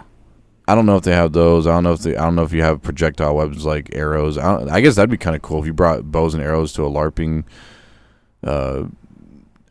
community, and you just start shooting everybody with the bow and arrow. Yeah. This is primitive too. Why not? Like a crossbow. Oh yeah, that'd be even better. That's lethal. Yeah, but it'll all be made out of foam, so it's gonna hurt when it jacks you. Right. Yeah, but you're probably gonna get kicked off the lot though. Fine, you're LARPing. Yeah. What does LARPing stand for anyway? I guess we could Google it. I don't know. It's for people who have weak knees. Start shaking under their gurn or what? Yeah, especially that. Yeah. Those are LARPers. Yeah, you guys need to see the Sasquatch Gang. Probably one of the top 200 movies that you guys got to see. Yeah. Make sure you watch it while you're rubbing a blue creeper. You'll have to educate people on what that is. I don't know. Elders said that's your name. Yeah, I don't know. Only thing I can think of, a creeper is those things you lay on so you can go roll under a car is a creeper. And I was like, well, I guess, you could get a blue creeper. And I guess it is a special power. It's a lot more efficient to do that when I'm under a vehicle than just rolling on my back. Yeah, I think I'd rather have the title, the Brown Panther. The brown toilet. And that'd be a name too. Smear Master. That sounds like a tool. Or a movie. Like 3000. Like, welcome to Smear Master. You can look it up, smearmaster.com, see what's there. You ever think fairies are real? Like the boats? Wow, that's good. Good on you. I was thinking more like... I've seen those in real life. Yeah, so have I. But that's F-E-R-R. I was thinking F-A-I-R-Y. Like fairy, like a fairy dust, like a magic fairy. Yeah. I was talking about, like, I'm going to get on my happy boat ride. Like a tooth fairy. I don't know if they're real or not. Since you ever think about it? Not anymore. You ever think that you can talk to plants? Not anymore. I know when I was a kid, though, I did fantasize about the tooth fairy a lot. Like, whenever I lost a tooth, I was like, man, I wonder if she's going to come to my bedroom and, maybe I can pull moves on her or something. Anything work a little miracle for you? Yeah, but it never happened. All I got was my mom. So at least that line was clear. Yeah, I lost faith in the fairy. I used to believe in something. Yeah, I used to think rocks and plants could talk to me and tell me things. What would they tell you? Yeah, I was so fascinated with rocks. What would they tell you? I would believe they would tell me things that I need to do, or things that people are encountering their paths. Like I'd walk by like a patch of like weeds or something, and I'd feel like I need to talk to the plant. And what would you tell it? I would just feel like, hey, what's been going on over here? And I would believe it would tell me all kinds of things about things that people were walking by, or little secrets that I need to know. But rocks were the best treasures. Like, I would follow the little crease lines in the rocks, and I was like, oh, this is a map. It's telling me where I should go. And that was when I was like 4 or 5. And I really believed I was listening to plants and getting directions from rocks. Well, here's a fairy clip. Hold on. I got to turn it back. I cut off sharing. All right, go ahead. I don't know if you guys remember Peter Pants. Children, have you ever met the there's a boogeyman fairy. before? No, of course you haven't, for you're much too good, I'm guys sure. remember Peter Wow. To be afraid of him, children. Oh, no. Children, have you ever met That's the fairy every kid doesn't want to see. They went to Never Never Land. Yeah, that's the fairy. If he shows up at night to collect your teeth, well, that's probably going to be your last encounter with a fairy. I don't know if he needs any more teeth. Well, it looks like they were pretty sharp in that one. That's what I mean. But you never had anything like that, like arbitrary thoughts of things that would give you like information or insight, or like you felt like it was something? No, I used to think I was a robot. Where'd you get your information? Terminator. Oh, so you would watch the Terminator and think that's telling you what you're supposed to do? Yeah, like I thought, when I was a kid and I saw that, I thought that was the coolest thing I've ever seen. So I always thought I was a robot, and I need my skin. So like when I'd cut my skin, I'd look and see if there's any metal under there. I was like, of course there's blood, but that's just the part of the illusion. Right. But yeah, one time I actually carved my name into my skin. Did you feel like you were supposed to do that?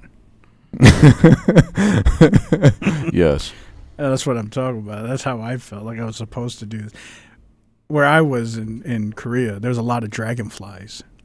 That really felt special. Like, it is. That's well, pretty. When I really thought they were telling me information. Yeah, that was. I believed it. That's what I think is interesting. I actually believe that, and I would actually walk and talk. Well, you've been down below. There's like rice paddies, mm-hmm. and I would feel like, oh well, it's telling me to go over this way and go up towards the mountain area, and it's like it's just a wandering kid walking around following some track of a rock. As far as like external stuff, I thought there was like ghosts and demons following me everywhere. Like I always would look behind me. I just had this weird feeling that there was something behind me all the time. And that was like that for a long time. And those voices would tell me to do stuff. When did that start? But what? When did that start? I don't know. I don't remember. It was a young age. Young? Yeah. It stuck with me for a long time. But then, but in other times, I'd remind myself, but I'm a robot, and, I felt like a robot, emotionless. And, yeah, and I liked pain because it actually made me feel something. But yeah. What would these things tell you to do? This cliche stuff. Hurt myself, hurt other people. Same. Nothing like journeys. Yeah, they'd tell me to journey over there and grab this and do this. I'm talking about like exploratory journeys, not like go grab this and burn that and smash this. I get that too. No, they would tell me to hurt people, stab people. I was thinking more like the exploratory functions, like go over here and there's like a magic stone and there's a treasure here and stuff like that. Not like there is some magic involved. Oh yeah, what kind? Well, the Blue Creeper, The Gathering.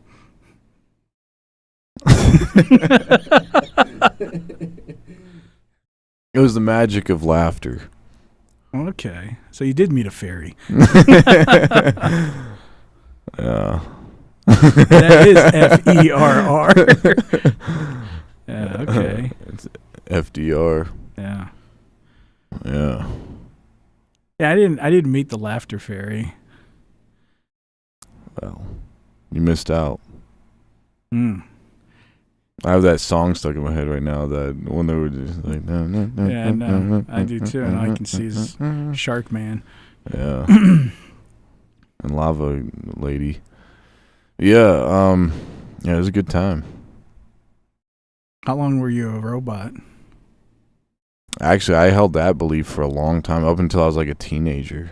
And even then, I had suspicions, but I was like, no, it's impossible. And I always tell myself, this is impossible. This isn't real.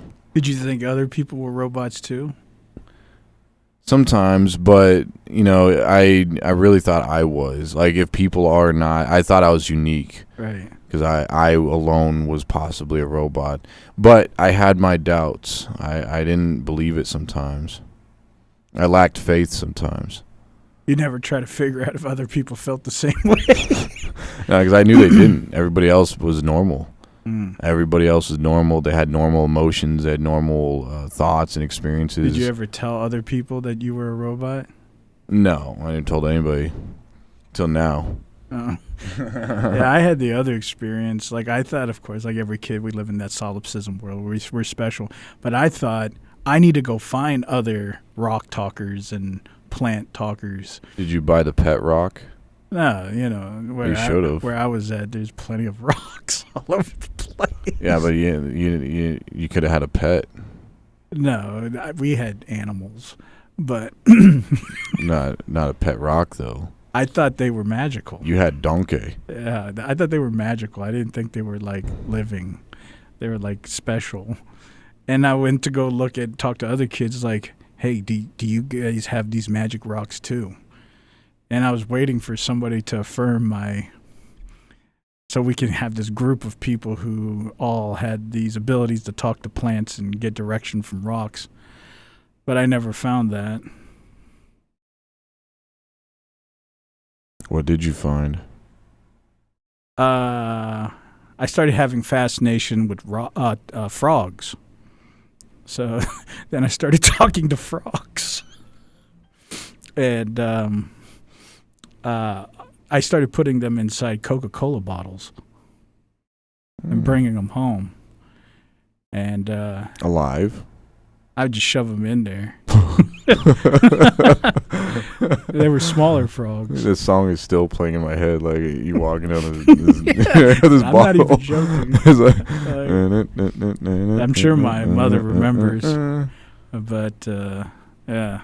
And I felt like this was... this is how you contain the power of the frogs. But I got disciplined for that, and it came to an end. Did you let the frogs loose? No, but I didn't catch any more frogs. What'd you do? I would play with them. What'd you do with the bottle of frogs? They got taken. What did she do with them? Cook them? Yeah, we ended up eating them. Oh, good. But, so they ain't go to waste. No, but they didn't like that I did that. Did they told you they didn't want to get eaten? No, they just told me I shouldn't do that, and then they made sure I understood that I shouldn't do that. Before you got in trouble, they told you. Yeah. Wow. Yeah, they told me. Cool. It's that cultural thing. It's like you reap what you sow. Would you like to be shoved in a bottle? Yeah. See, I had weird premonitions like that. I know it's over time now, but yeah, it's weird. Time flew. We're having a conversation. That's why. Yeah, probably. Well, I would have these weird premonitions, like something bad's about to happen. Somebody's about to come home, and there was no way I would know that. There was no way that I would know somebody was around the corner, but somehow I would know.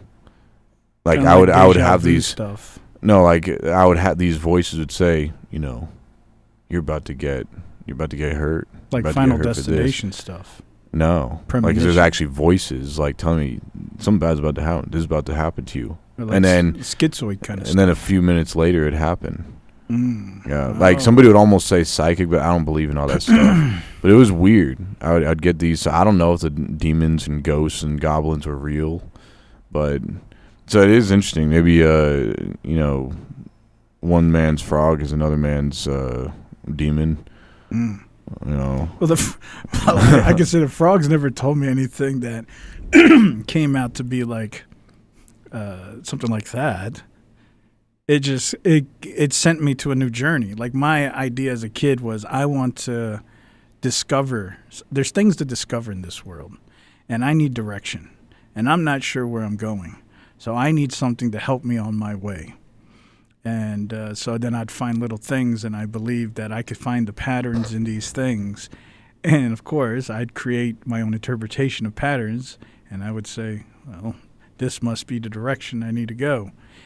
But then eventually I went to the frogs, and they they would ribbit in a certain way, which I would believe meant something, but that only lasted for about 3 days. But then I focused more on the dragonflies. And what did they tell you? Well, it was very interesting.